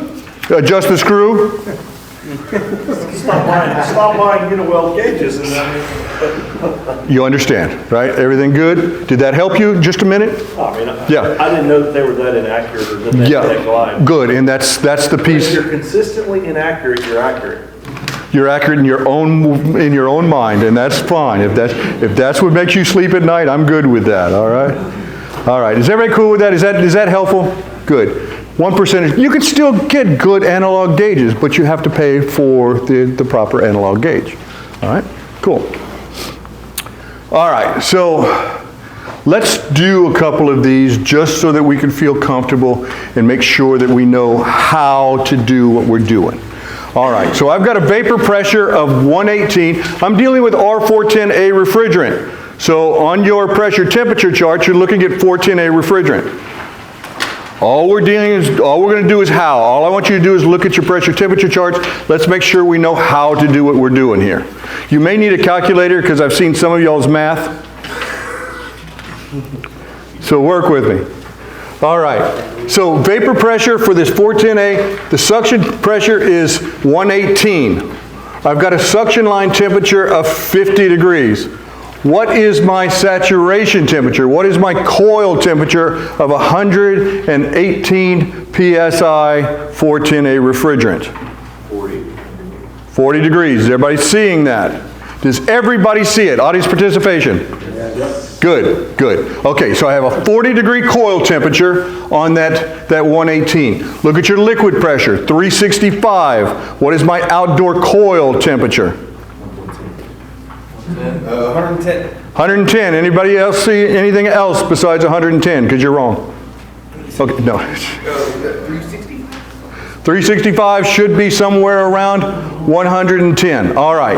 So if I had a 50 degree suction line and a 40 degree coil, my superheat would be 10. Is everybody following that?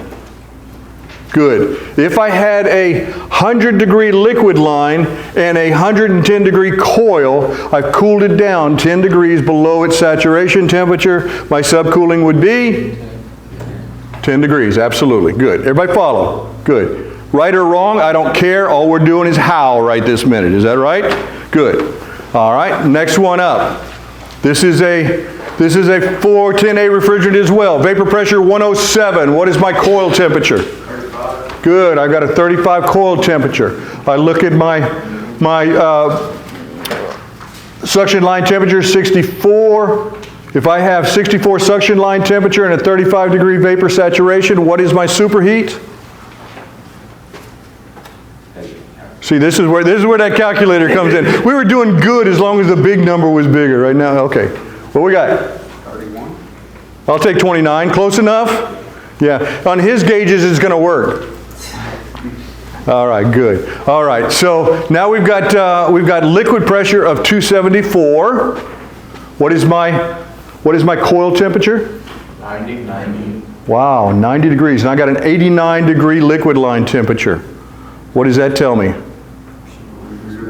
1 degree of subcool. I don't care if it's right or wrong. This is how. Good. This is how. We'll get into what it's doing in a minute.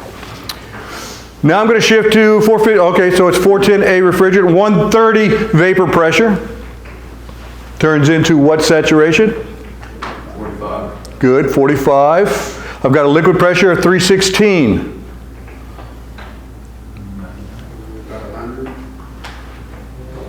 About 100. If I've got a liquid line temperature of 80 degrees and a saturation temperature of 100, what's my subcool? 20 degrees. Everybody follow that? Good. Okay, here's where we switch.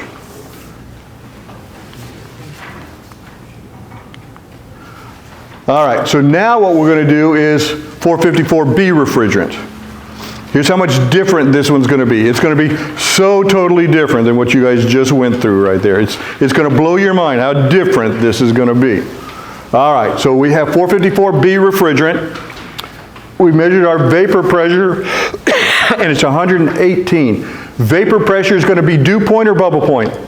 Dew point. Dew point. Find 118 and tell me what my coil temperature is. 45. Dew point, 118, 45. I've got a 45 degree coil. All right, my liquid pressure is 349. 349, I look at bubble point. Bubble point at 349.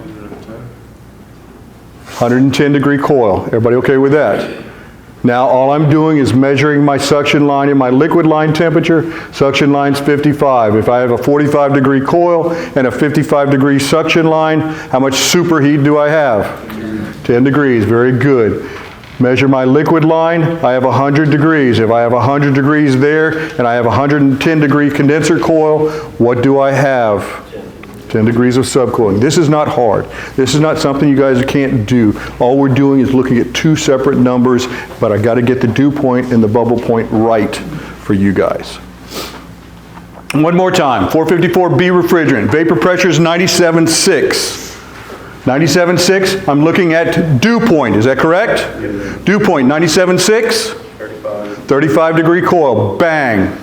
That coil's 35 degrees. I'm going to look at my liquid pressure, that's bubble point, 3035. So find 3035, okay, I'll do 3036. And that should be about 100 degrees. Look at 100 degree coil temperature. I get my suction line temperature, and it's 65. What is my superheat? 30 degrees. Good. This one here, I'm going to measure it out at 98. What is my subcooling? 2 degrees. Everybody follow this? Anybody have any problems with this?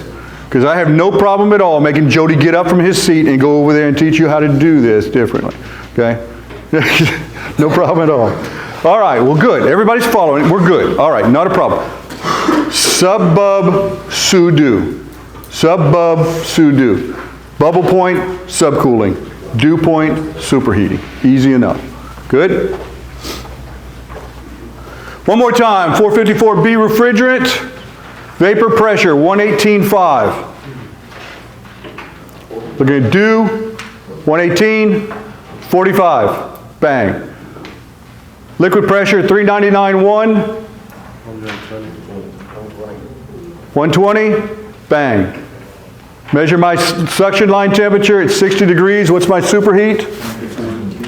About 15 degrees. Good. And if I do 120 there and I measure my liquid line, it's 90 there. What is my subcooling? 30 degrees. Good. Dang it. All right. So, you guys are going to be seeing a lot of Frankenstein pieces of equipment. And I want you to know, if you don't have those wonderful gauges, and we're training some new young man out there, we're going to have to show them how to check superheating, because it's not going to read it out there for you. So we need to figure out what target superheat we should be looking for, what target subcooling we should be looking for. But this is all on Frankenstein pieces of equipment, stuff that has a carrier evaporator coil with a trained heater and a Lennox condenser out there. Nobody knows what the superheat's supposed to be, but we can give you some generalities, because I've been out there since R1 was invented. You know, back when Jesus was a carpenter, I helped air condition his first house. I mean, that's how long I've been in this business. So I can tell you some generalities, and I'm going to build a chart to be able to make that work for you. Is that okay? Good. But it's typical. It's not right on the money numbers. It's going to get you into the ballpark. You're going to have to figure it out in the field, because I can't do that for you here. Is everybody good? Good. So we're going to work with that. If it is a fixed metering device, if it's an orifice, if it's capillary tubes, if it's some sort of a metering line, it's going to be a fixed metering device. The primary focus of that job is going to be superheat.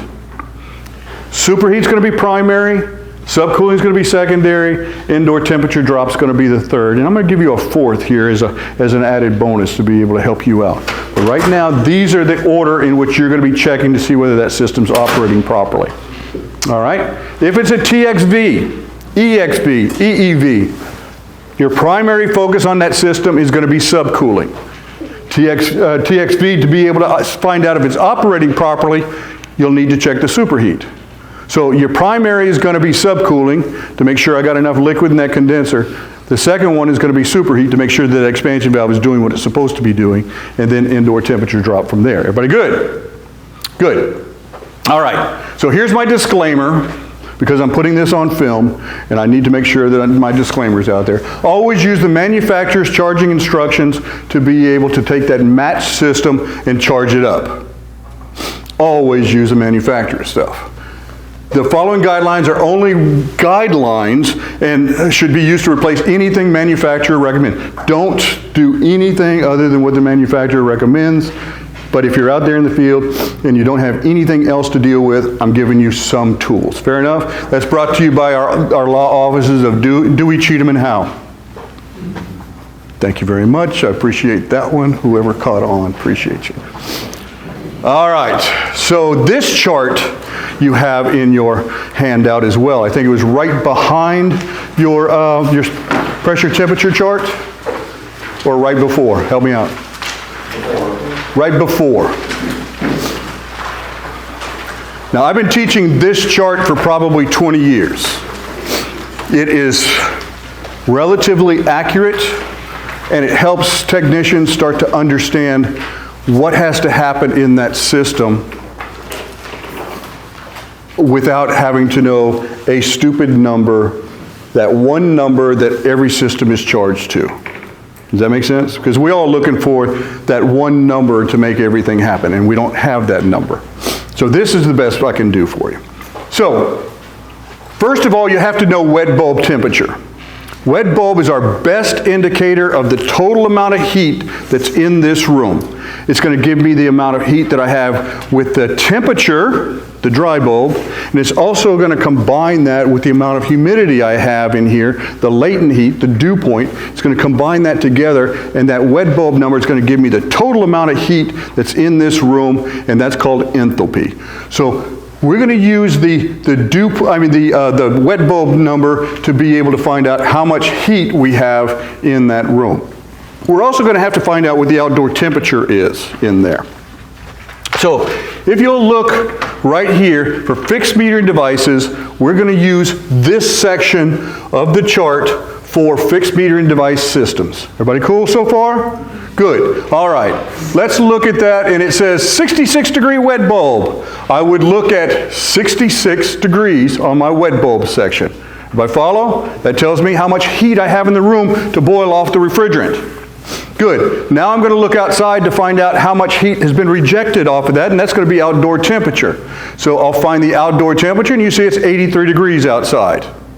83 degrees outside tells me that my superheat for a fixed metering device system should fall somewhere between 15 and 18 degrees. How much superheat should I have? Well, here it is. Here it is. I'm giving you that target number for just about all systems should fall in really close to here. It's not 10 and 10 like some people think it is. It's based on how much heat you have inside, how much heat you have outside. All right, so remember these numbers. Remember these numbers. 66, 83, 15 to 18, okay? You with me on this? Okay, just kind of keep that in the back of your head. We're going to get back to that in here in a minute. All right. The next one I want you to look at is this box right here.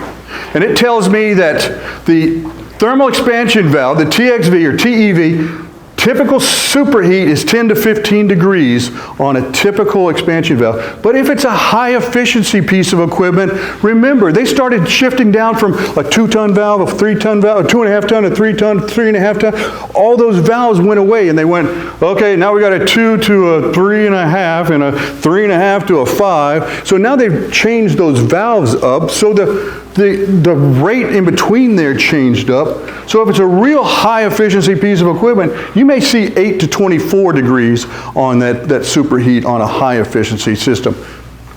Really odd, and you have to think that one through, is the more temperate the air is, if it's cool outside, cool inside, you're going to be running a much higher superheat.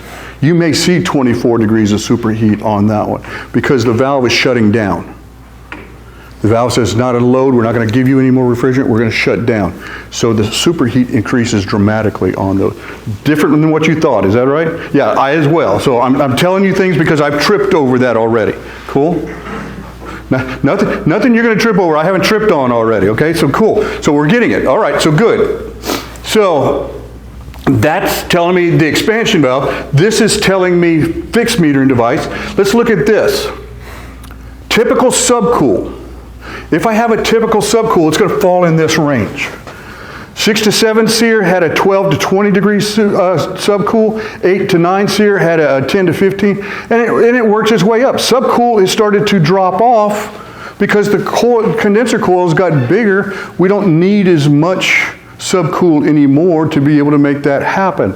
Now, I stopped here at 16 because anything at 16 and over should be a match system and you shouldn't be even dealing with this chart. Does that make sense?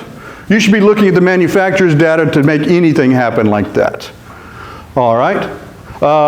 One more. Let's drop down here. What is the temperature drop supposed to be on an air conditioning system? 20 degrees. Listen to any home manufacturer or any home inspector and it's going to be 20 degrees. Is that right? I'm going to tell you it depends on the amount of moisture that's in that house. And you know this because you've done it. Depending on how much humidity is in that house, the temperature drop changes. You start up that unit on a damp day, that house is filled with moisture. Can you get anywhere close to 20? No, because it has to remove the moisture before it can ever start to reducing temperature. So if I have to remove all the moisture, I can't lower the temperature in there. So on a damp day, it might be 9 to 14 degrees of temperature drop. As I start getting the house acclimated, getting it back down to that 50%, sure, I can hit 18 to 19 degrees of temperature drop. If I'm in Phoenix, I can hit 24 degrees all day long every day. It's just easy. It doesn't have to remove humidity. All it's doing is lowering temperature. Does that make sense? Wow. So it's important for me to know what that relative humidity is inside that house, isn't it?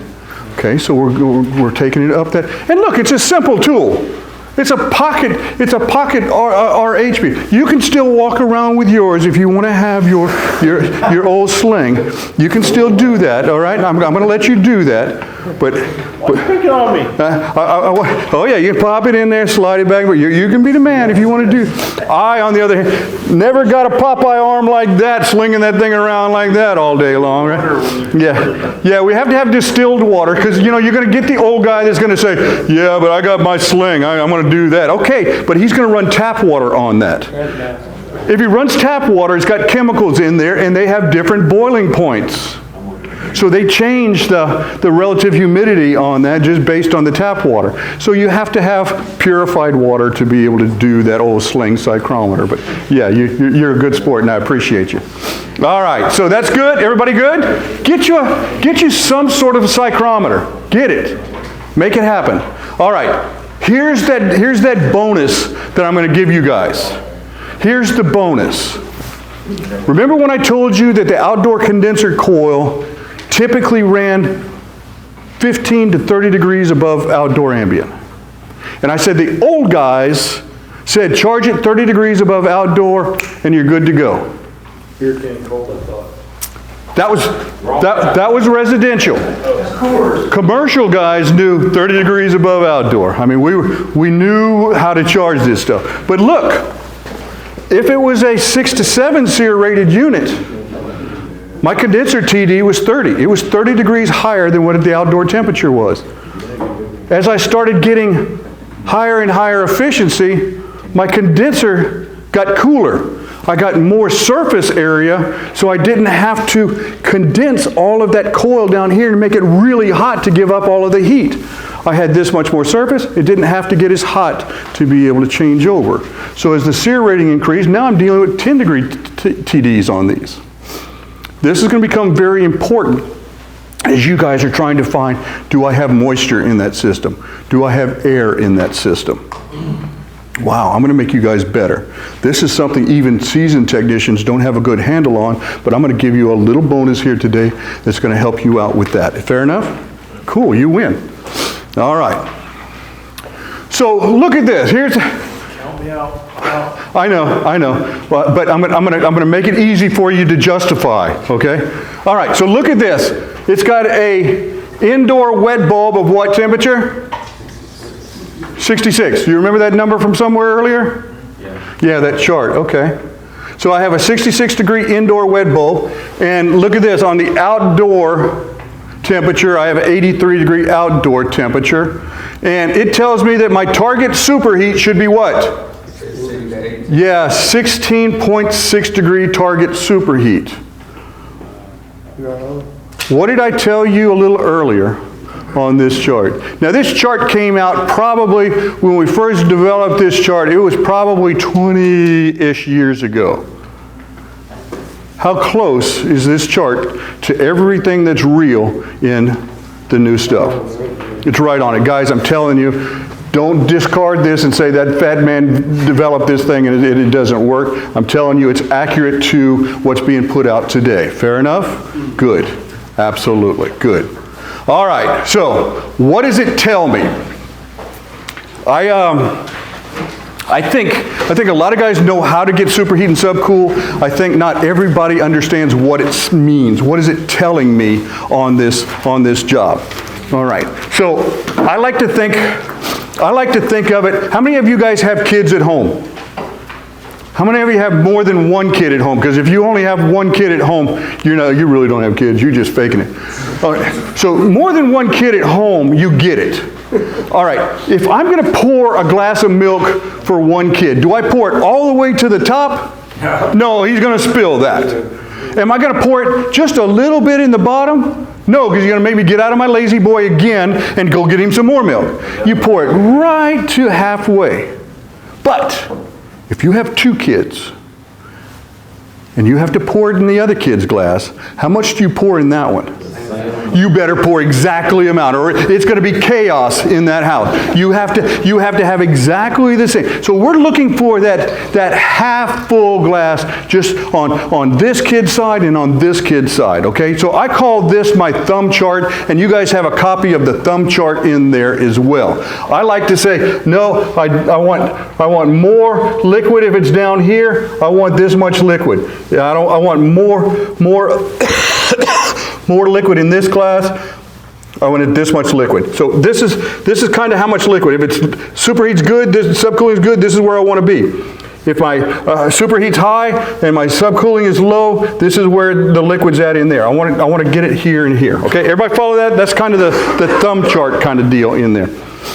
So let's say I have a required superheat of 10. And my actual superheat is 10. Where does that fall on my thumb chart? It's good, right? That's good. Good. All right.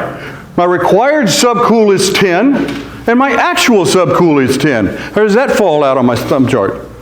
Yeah, that's good too. So in this case, everything is wonderful in my world. I've got 2 glasses of milk, and they're half full, and my world is good. Now I have a required superheat of 10, and my actual superheat is 20. If I have a required superheat of 10, actual superheat of 20, I have a lot more superheat in there than what I need. Is everybody following that? Good. So that means it's a lot more vapor in here than I need. So my superheat is high. Does everybody follow that? Good. Required subcool is 10, my actual subcool is 2. I don't have a lot of subcooling. I don't have enough subcooling, is that right? Good. So I have a low subcooling. Just like on your thumb chart, it tells you exactly where that's at. So if I have this much milk in this one and this much milk in this one, what do I need? More milk. More milk, absolutely. It is an undercharged system. Everybody good with that? All right, let's look at this one.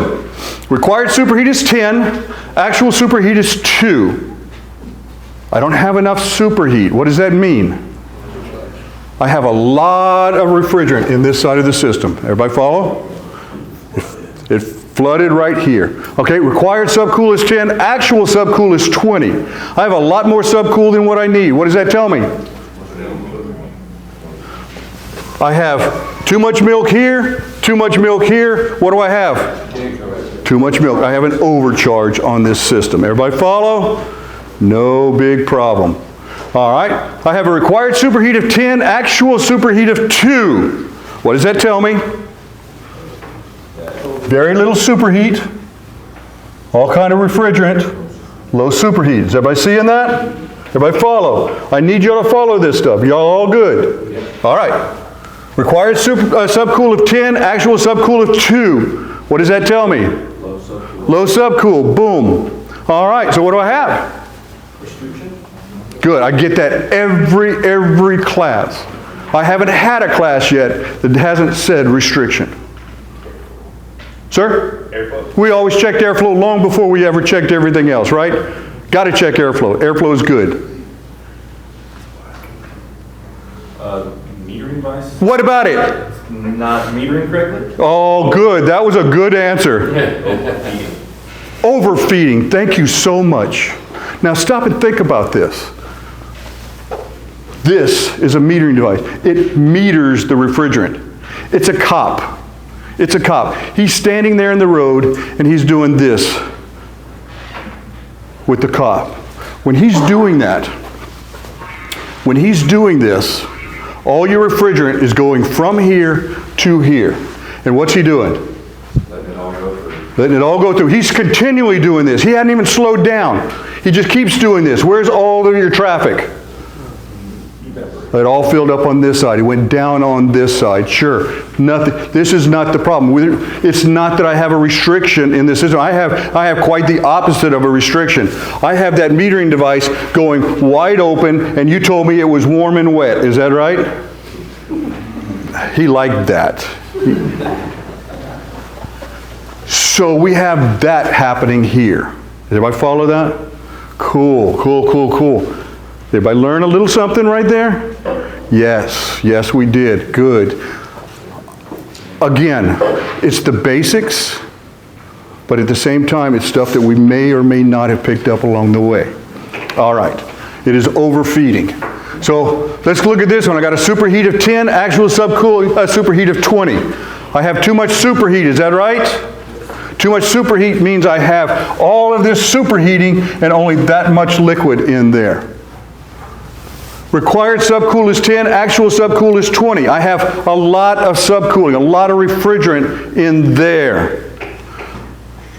Now, go ahead. You're chomping at the bit. Tell me what I got wrong. I got a restriction, sure. And the restriction is where? Door, filter dryer, PXD. Good, good. That's the answer I was looking for. Look, we don't have to go here. We don't have to go here first. We have to look at the dryer. We have to look at the kinked liquid line.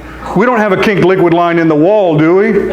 Oh, no, no, no. We don't have any of that. We don't have anything that anybody ever tried to move that condenser to be able to get their weeds out from behind there. No, because they make us do that. So if I have a kinked line set, if I have a dryer that's restricted, how do I know that? Temperature drop, right? Good. And what's the amount of temperature drop that I have to be aware of?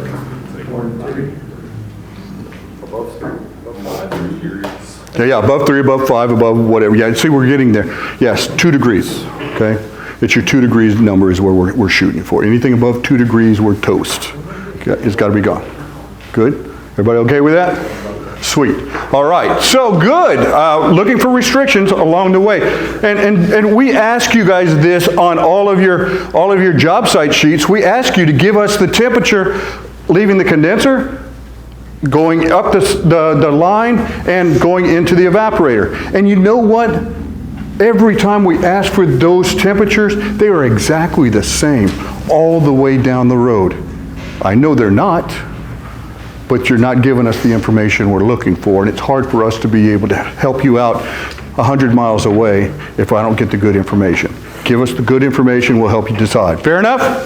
Cool, you guys are all right. I got a question for you. Sure, sure, sure. I think I might know my own answer, but I just want to ask you to verify. I'll get Jody to help us out. Yeah, so the mixed freon, we haven't seen it in years, but I did see several of them when R22 420 was back in 09-10. But with this new 454 being within, what, 5 degrees? I was looking at... PSI? Yeah. Yes. What method did you use to figure out if Chuck in the truck had been there and accidentally dumped some 454 in a 410A system because it's all he had on his truck, or vice versa? Not going to know it.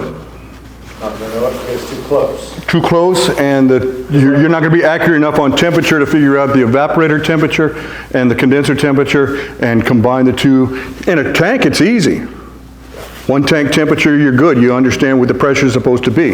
But when I got two vastly different temperatures in that system, I won't know that. So when in doubt, pull it out.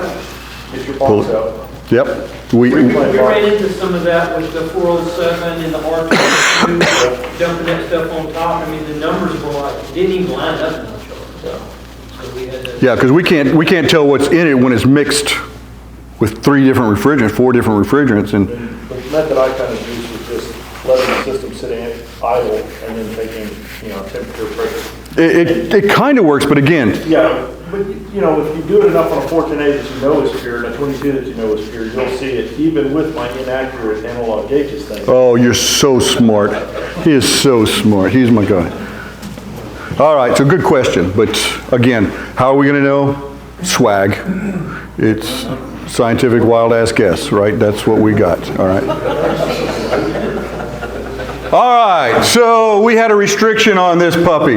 Guys, these charts, I think they're gold. You can go ahead and laminate these. And look, where would I find technical charts at my disposal to be able to print off and just make that available for me? I would probably go to the, I don't know, Coburn's Connect app, right? If I had the Coburn's Connect app, I could watch videos of this same class going on.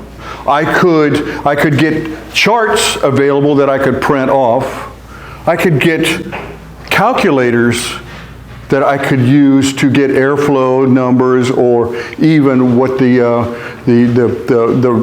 duct sizes should be or what I would be moving through ductwork. So you'll have all of those calculators available to you. So all of these charts are going to be available to you on the Coburn's Connect app. I highly, highly suggest you get in there and start playing with it. Download it when you go to the bathroom. There's 15 minutes a day. You're not doing anything else. Go ahead and take care of getting the app done for you. Good? All right. If you have to get your grandson to help you with an app, don't do it during that time frame. All right. All right. Look at this. This is a air conditioning checklist. You have these 4 checklists already filled out for you. Right here. Yes, sir. Okay, so here's what's going to happen, guys. We're going to go into what I call Frankenstein charging. Frankenstein charging is going to be 4 units that we're going to go through and check the checkpoints on there. They're all filled out for you here, so you don't necessarily have to write anything down. Know that they're here for you, so flip that over so that you don't see it, because after I finish a sheet, I'm going to have you go in there and evaluate the sheet.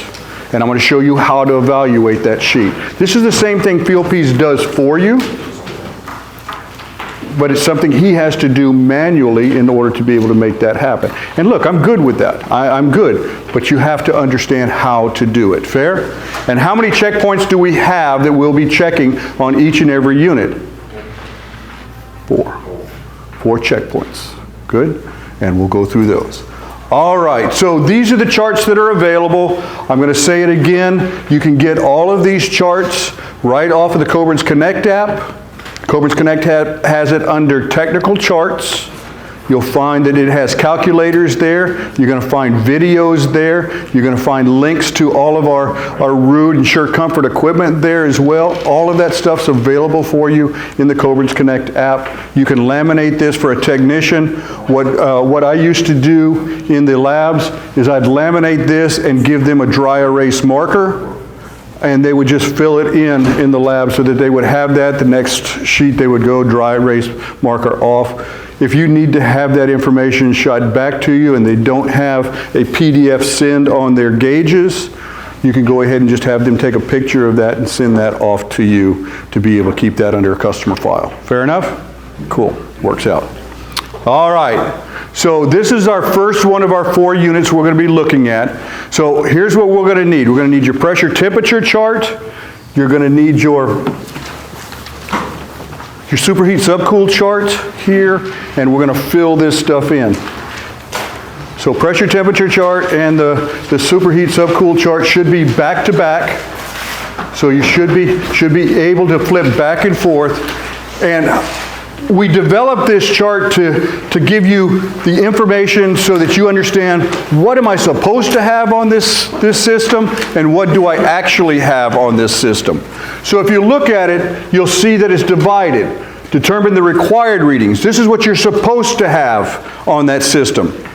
Operating pressures and temperatures. This is what you actually have. And then you have your indoor refrigerant log and your return air supply air temperature down here. So it's broken down. On the app, you'll see the colors. The colors line up. Here's what I'm supposed to have. Here's what I have. Here's what I'm supposed to have. Here's what I have. Supposed to have. Supposed to have. So I have the guys, once all the information is developed, they circle this one and draw a line to here. Circle this one, draw a line to here. Now they're determining, do I have a high superheat? Do I have a low superheat? Do I have a high subcooling? Low subcooling? Is my condenser saturation temperature right? Is my indoor temperature right? All of that information is there for them, all in one sheet. Once we get through this first one, you'll flip the paper over. You'll be that student now. You'll be that technician. You'll flip it over. Do I have a high superheat, high subcool? And you'll make that evaluation. Is that fair?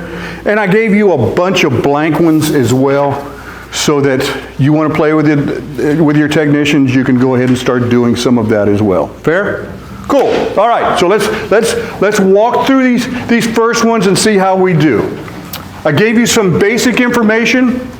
This is the BANT 042. That would be Boudreaux and Thibodeau air conditioning, right? That's in homage to my Cajun buddy back there. Boudreaux and Thibodeau back there. We got an 042 serial number. It's got a TXV on it. Now, return air wet bulb is 68. Where did I get that wet bulb? At the return with my old school. He gave me one of those, right? He gave me one of those with that sling psychrometer, but you can do that too if you want. But we're gonna end up with our psychrometer on there. So we got a 68-degree wet bulb, return air relative humidity 70%, outdoor temperatures 95. Now here's how the math lays out. It's real easy. Outdoor temperatures 95. If you see anything written in italics, if it's kicked over a little bit, just like this, it's kicked over. If it's in italics, you're going to find the answer on your sheet. Does that make sense? Required outdoor TD. Where do I find that? Required condenser TD. Where's it at? Bottom right. Look at the bottom right. This is a 13 SEER unit. What is my required condenser TD? 15. Everybody okay with that? Good. Outdoor temperature is 95. Required condenser TD is 15. What is the required saturation temperature I should be looking for on that unit? 110. Everybody okay with that? Everybody good? You understand what we just did? All right. Next thing, required superheat. The required superheat for this unit. It is a TXV. It's a 13 SEER. It's a TXV and it's a 13 SEER. Look down in the middle at the bottom of your superheat subcool chart. What is the superheat I should have on a TXV? 13 SEER. 10 to 15. All right, we're going to go 10 to 15 on that one. Is everybody okay with that? Good. Required subcooling on that 13 SEER. Bottom right? 12. Left. Bottom left-hand corner, subcooling. What do you see? 8 to 12. Everybody okay with that? You understanding where we're getting these numbers from? Good. Required indoor temperature difference. What is my relative humidity? 70%. What is my required indoor TD? 11 to 15. Is everybody seeing that? Good. Real quick and easy, you have established what should I be seeing on this system if everything is working the way it's supposed to be working. Does that make sense? Pretty cool? Cool. All right. This is what we should have. Let's see what we actually have. You put your gauges on, you have a suction pressure of 118. This is refrigerant 410A. If I have a 118 suction pressure, what is my coil temperature? 40 degrees. Does everybody see that from your pressure temperature chart? If I have a suction line temperature of 61 and I have a coil temperature of 40, what is my superheat? Have to straighten that out. Pull that out on unit number 3. What should it have been? Look, it's 21, but I need to stretch that box out. Oh, I got you. I got you. Okay? All right. So my head pressure, I have 354 on 410A. What is my coil temperature on 354? 107. Good, about 107, 108, something like that. We're going to use pert near on that, all right? I learned that in Tennessee when I was teaching there. It don't have to be exact, you just got to be pert near, right? All right, good. We're going to use pert near. So 107, 108. If I have 108 there and I have a liquid line temperature of 103, how much did I subcool that liquid? 5 degrees. Okay, good. Check out my return. I have 74 degree return. I have a 67 degree supply. I have a 7 degree temperature drop. 7 degree temperature drop. Is the system working right? No, it's not working right. Okay, so flip over the one that's completed. There you go. You got the one that's completed right there in that first one right there. Good. Should be on the first page. It's all filled out for you right here. All right. Good. Wash your hands. All right. So what I like to do now is I like to look at this and say, okay, required superheat's 10 to 15, and my superheat I have is 21. I have more superheat than I need. Is that right? So if I'm looking at my thumb chart, high superheat's way down here, right? That tells me I don't have enough refrigerant in that system, is that right? But I don't know until I look at the other half of the system, because it's a TXV. I have subcooling 8 to 12, and I have 5 degrees of subcooling. What does it tell me about my subcooling? Low subcooling. Low subcooling was down here. High superheat, low subcooling, it's undercharged. Okay, let's look at the required condenser saturation temperature was 110. I only have 108. It's close. I'm not seeing a whole bunch of stuff that's screaming at me right there. It's close. We're going to be all right. We look at our indoor temperature drop. It's supposed to be 11 to 15, and I have 7. So that undercharge is reflecting in the indoor temperature drop as well. Is that making sense to you guys? It all flows? Okay, cool. Is this a helpful tool? Good. This is the same tool we ask of you when we need a job site sheet. If this helps you here in this classroom, how much do you think it helps us to try and evaluate your system when we're a couple hundred miles away? Come on, give us accurate information on the inside, and we'll be able to help you all out. Okay? All right. Let's look at the next one. Next one is, you fill this one out, or okay? It all got filled out. Okay, so let's look at this. So I've got a 410A system. It's a 11 SEER rated unit. Wet bulb was 64. Relative humidity was 58. Outdoor temperature was 75. If it's 75 and I have a fixed metering device and it's 11 SEER, what's the required condenser saturation required condenser TD? 20 degrees. 75 plus my condenser TD tells me my required saturation should be 95. So my condenser coil temperature should be around 95 degrees. Superheat's 18. I got that from my wet bulb temperature as well as my outdoor temperature, right, on the chart. 18 degrees. Required subcooling 9 to 14 on that TXV. Required indoor temperature drop should be 14 to 17. I've got 20 degrees of superheat. I've got 9 degrees of subcooling. I've got 14. So let's look at it. I'm supposed to have 18. I have 20. How am I doing? A skosh. Yeah, it's a little off. My subcooling is 9 to 14, and I have How am I doing? It's right there, right? It is right there in the wheelhouse. We're not far off. My condenser saturation temperature is 95 and I have 101. What does that tell me? A little high, yep. I've got, supposed to be 14 to 17 and I've got 14. How am I doing? Everything's kind of okay, but we've got something is just not cooling as well as it should. We're not sure exactly what it is. I want you to look at this number right here. That's that 95-101. It's not the coil. What happens on the inside of that condenser when I get a little bit of moisture or I get a little bit of air in that system?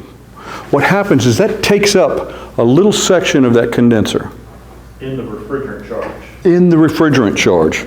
And it just separates that refrigerant. So I take about that much of that condenser out of the circuit. Gives you a false circuit.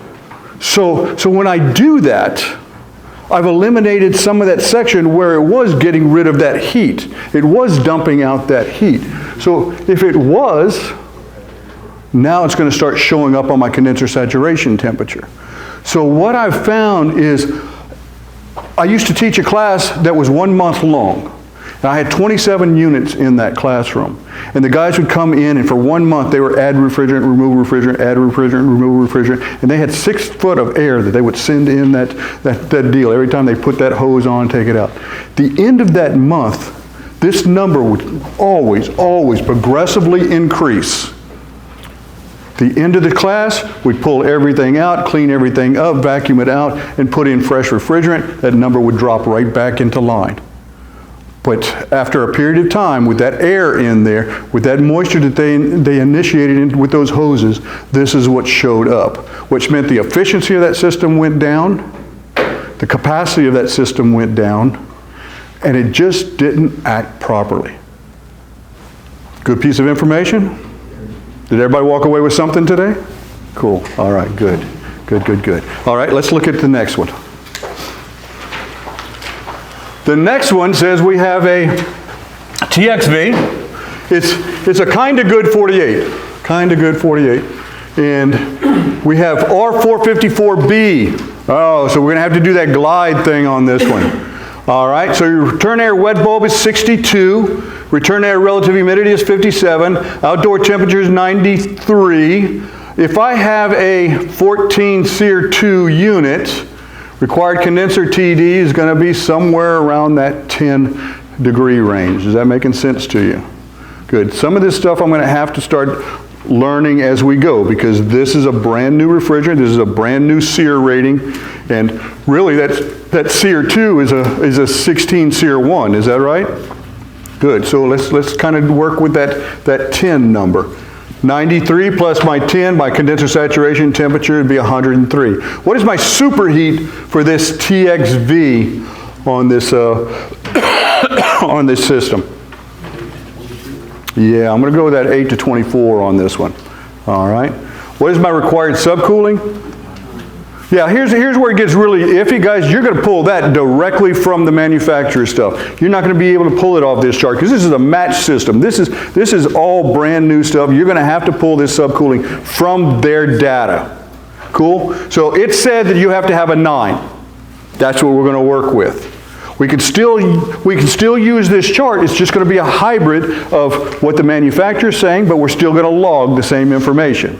Cool? All right, so required subcooling is 9. Required indoor temperature drop is going to be 17 to 18 based on my relative humidity. Everybody good? All right. Suction pressure is 116. Suction line temperature is 64. 116 on 454B, and this is superheat. So this is going to be the dew point. Is that right? 116, what is my evaporator? Good, I'm going to take 44. Is everybody okay with that? Good, nodding heads, yes. Good. All right, 64 suction line temperature, evaporator saturation temperature 44. What is my superheat? 20 degrees, absolutely. Head pressure is 294. What is my outdoor coil temperature? This is on my subcooling side, so sub-bub, I'm looking at my bubble point. on 294? About 98. Everybody okay with 98? Something close to it, pert near? 98 minus my liquid line temperature of 92. What is my subcooling? 6. Okay, good. And my return air temperature is 72. Supply air temperature is 57. I have 15 degrees of temperature drop. All right, so let's take a look at this. My superheat is 8 to 24, and I have 20. How's my valve doing?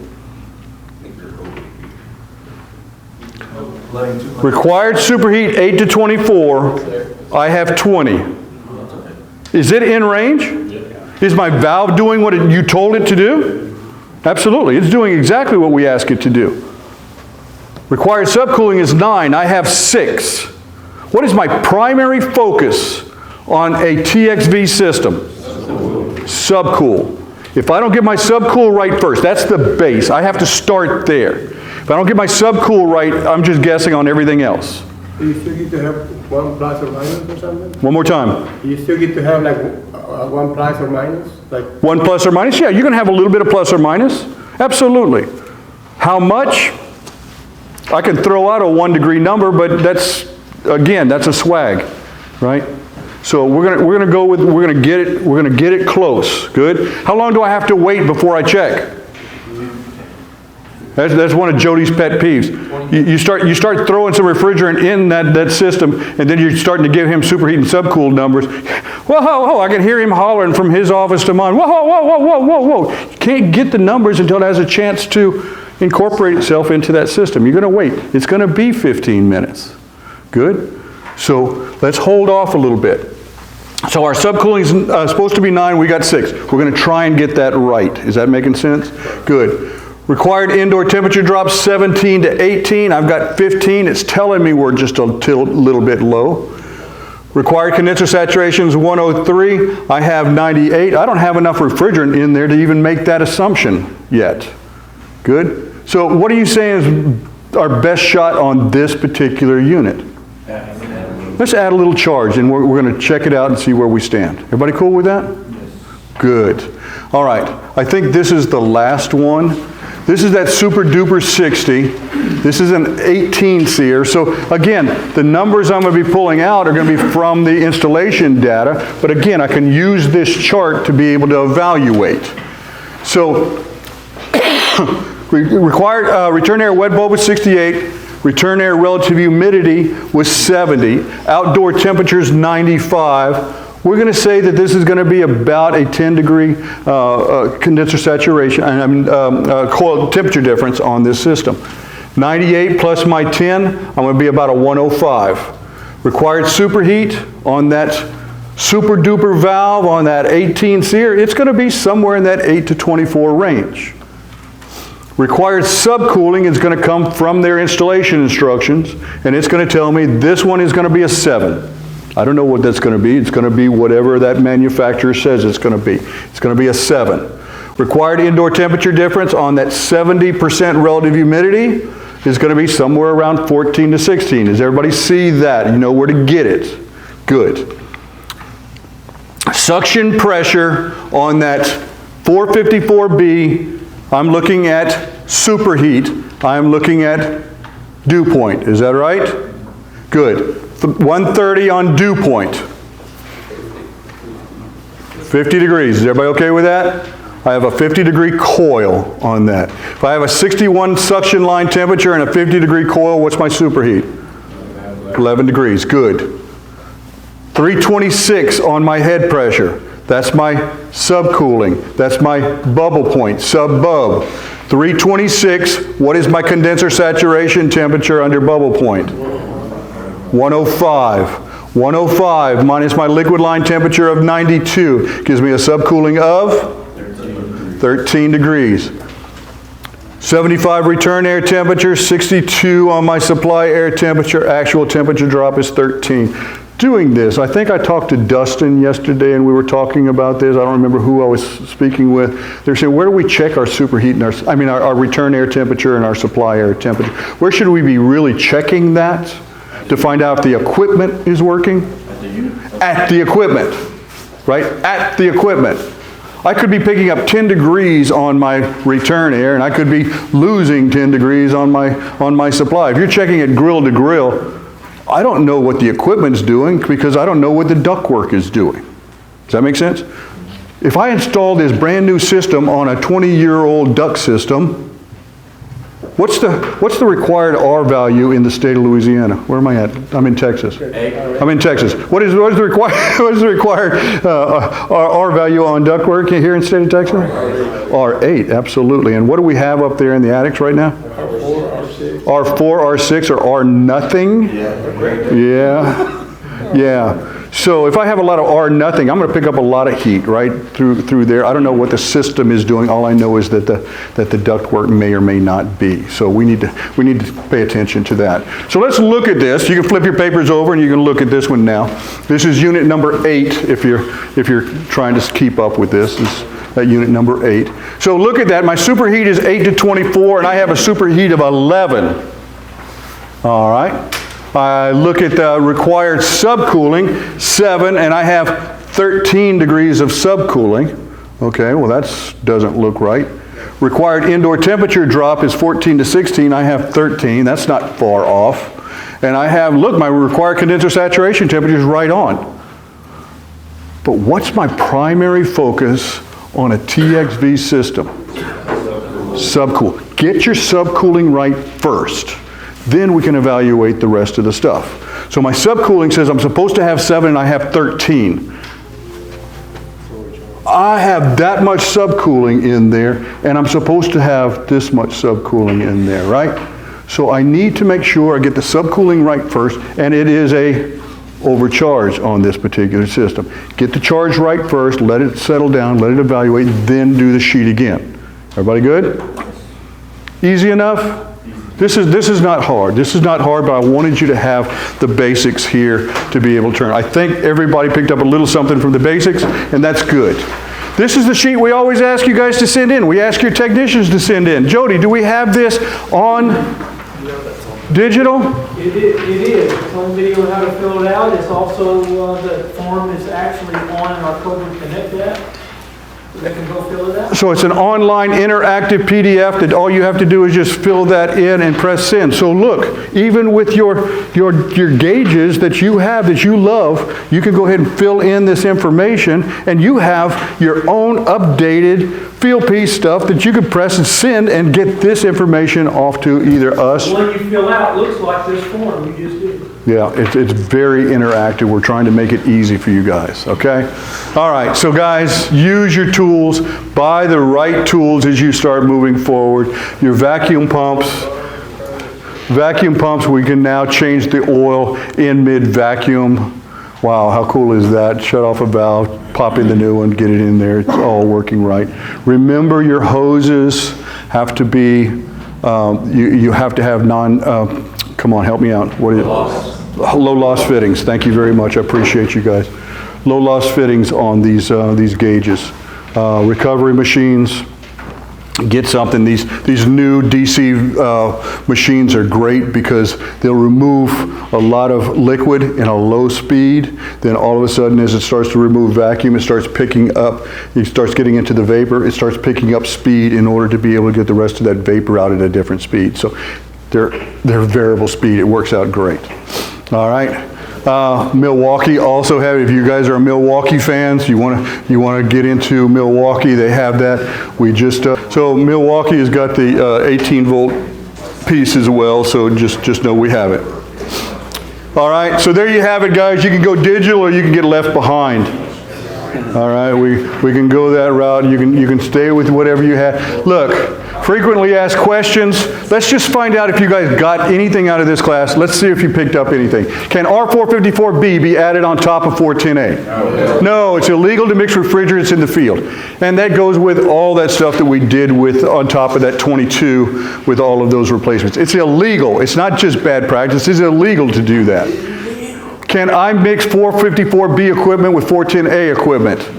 No, negative, because it's an A1 and the other A2L. The energy and safety ratings don't cross over. Do I have to change the way I do routine open system repairs?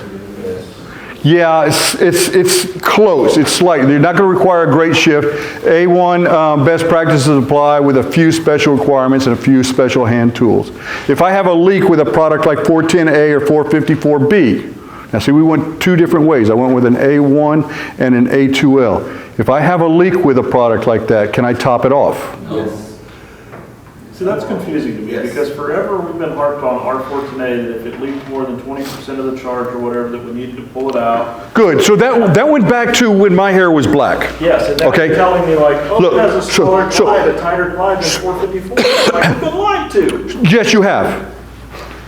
And it went from a slight deal, we have to change out, pull out the entire deal, then it went to 20%, then it went to 50%, then it went to 7. Now it's like, oh yeah, it's all right. We don't see that it ever fractionated. Okay? So we didn't get the fractionization they thought they were going to get with it. So, okay. Can we top it off? Yeah, you can top it off. Now we got to the 454B. It's got a little more glide than even 410A did. Can we top that off? They're saying, yeah. Now they're saying, yeah, go ahead. We can top it off a little bit. But I told you that if you had a perpetual leak, and that it kept leaking out of that vapor side of that system, and you would lose that vapor where it's completely in two different forms, and it's leaking out, over a period of time, you're going to see some fractionization. They're saying they're not seeing fractionization. I don't know, I haven't had a chance to play with it, so I'm going to tell you, I assume that we're going to have some over a period of time with perpetual leaks. But, what am I telling you about every leak on 454B? Find it, fix it. Okay? So let's go with that premise. Cool? All right. Yeah, it's a near azeotrope, and it's nearly impossible to get the composition shift. This should not say near azeotrope. I need to change this to a NARM. Yeah, it's a near azeotropic mixture. Okay, so I need to change that to NARM. It's impossible to get the composition shift. 454B only has 2.7, and therefore both can be topped off. Because 454B is an A2L, the leak repair becomes more critical. Step to find and repair the leak. Can I continue to use 410A? Yeah, you can. You can use that, and you're going to continue to use it, but I told you that last year we went down 10% on production. This year we went down an additional 30% in production. Supply and demand is going to take the refrigerant cost and make it do what? It's going to go up, and it's going to go up considerably. So how am I going to play that with my customers going forward? Do I want them to shift over to the new refrigerants now? Do I want to go ahead and make that happen and prolong that with them? I don't really know what that cost is going to be down the road, so just pay attention as we go forward. Can I still use 410A units? How many years? As long as I can get 410. Systems have a hard no after January 25, but components can be replaced if available. But EPA just issued that sell-through. So now anything built before 25 can go to 26 if it's a system. If it's a component, how long can it go through? As long as they build it, you can change out a condenser, a evaporator, a coil. And look, I heard the conversations at breaks. I know what's going on. You guys are saying, yeah, well, I can change out the condenser today and I can change out the air handler tomorrow. You sure can. It's a component change out. You sure can. My deal with that is what I just told you. As you start going forward, you're going to have warranty changes that are going to come into play. You're going to have prices of refrigerants that are going to come into play. And you just put them in a brand new system, and that cost of refrigerant is going to be through the roof in 2 years. What are you going to do with that now? You don't look very good as a sir? Match brand new refrigerant. We have to start thinking through. I don't care which way you guys decide you're going to go with your business. That's your business. You guys are going to make those decisions. Those are business decisions. I'm trying to guide the Yeah, and we're going to all have to make those decisions. Good. All right, let's look at these. All right, let's get through this. Can I recover an A1 and an A2L into the same recovery drum? No. Negative. We cannot. No mixing of those refrigerants. Can I store A2L refrigerants lying down? Maybe, maybe not. If it says so on the drum, maybe I can. But I can't make sure that it's written on that drum that that's going to come into play. Is there a viable drop in for 410A? Is there Viable drop-in. a viable drop-in? I should have had drop-in, all right? Okay. Is there a viable drop-in for 410A? Okay, I have seen one that's out there, but part of that one is going to go away when in that 25 range, so part of that structure, and it was a blend of 5 refrigerants, so if any one of those leaks out, now you got a 4 refrigerant blend, and that's different from what you were supposed to have, okay? So that was the only one that I've seen out there so far, okay? Are the POEs oiled same for R32 and R454B? No. No, one is going to have a different hygroscopic mixture than the other, all right? Are all A2Ls blends? No. No, see, there's a big one. Are A2Ls blends? R32 is a single component. The 454B is a blend of 32 and 1,2,3,4 YF. Good, excellent, excellent. Because our 454B is a blend, will it fractionate under normal use and possible small leaks? Right now we're being told no. What's going to happen next week? I don't know. I'll change the slide then. All right? Good. Right now, because this glide is only 2.7, components are different. All right, so warranties. All manufacturers of equipment are different and will make decisions based on the company's need. Loud and clear statement before retrofitting any manufacturer's product that you're still under warranty. It's your responsibility to know whether that action will void the warranty. All right? Pay attention to warranties as you guys start rolling forward, because now you have components that comes in on that mix, right? I don't know whether it's going to get a 1 year or it's going to have a tail light warranty or what it's going to have. Pay attention to the warranties as you put it on some existing equipment. Does your VCR still flash 12? Look. What's a VCR? What's a VCR? Oh, you kill me, you kill me. It might for a time for us to evolve and catch up with new technology. I'm just saying, if this is your form of phone, then you may need to step up. And look, I'm an Android guy, so the rest of you guys just bite me. All right. So look, thank you guys for partnering with Coburn's. We really appreciate y'all's business. As Patrick always says, we don't sell anything until you sell something. We always appreciate what you guys do. If we can help you in any way, shape, or form, you can always reach all 4 of us at hvac@coburns.com. That way you don't have to remember my last name or Dustin's, for God's sake, when we start throwing in Cajun names. I mean, hvac@coburns.com hits all 4 of us at the same time. You got their phone numbers. Make sure you give them a call if you need. We do appreciate the business. If you like the class, you can go to Coburns.com, and there'll be a little chat menu that pops up in the bottom right-hand corner, and that's a real nice lady, Jessica, on the other end. Just type in there, hey, I love the class. The fat man knew what the hell he was talking about. Everything was good. Appreciate that. If you didn't like the class, that's okay too. Go to Carrier.com. And I don't care who gets it over there, all right? So thank you all very, very much. I appreciate y'all. If I can ever help y'all, don't hesitate. And thank you very much. Good class, good class.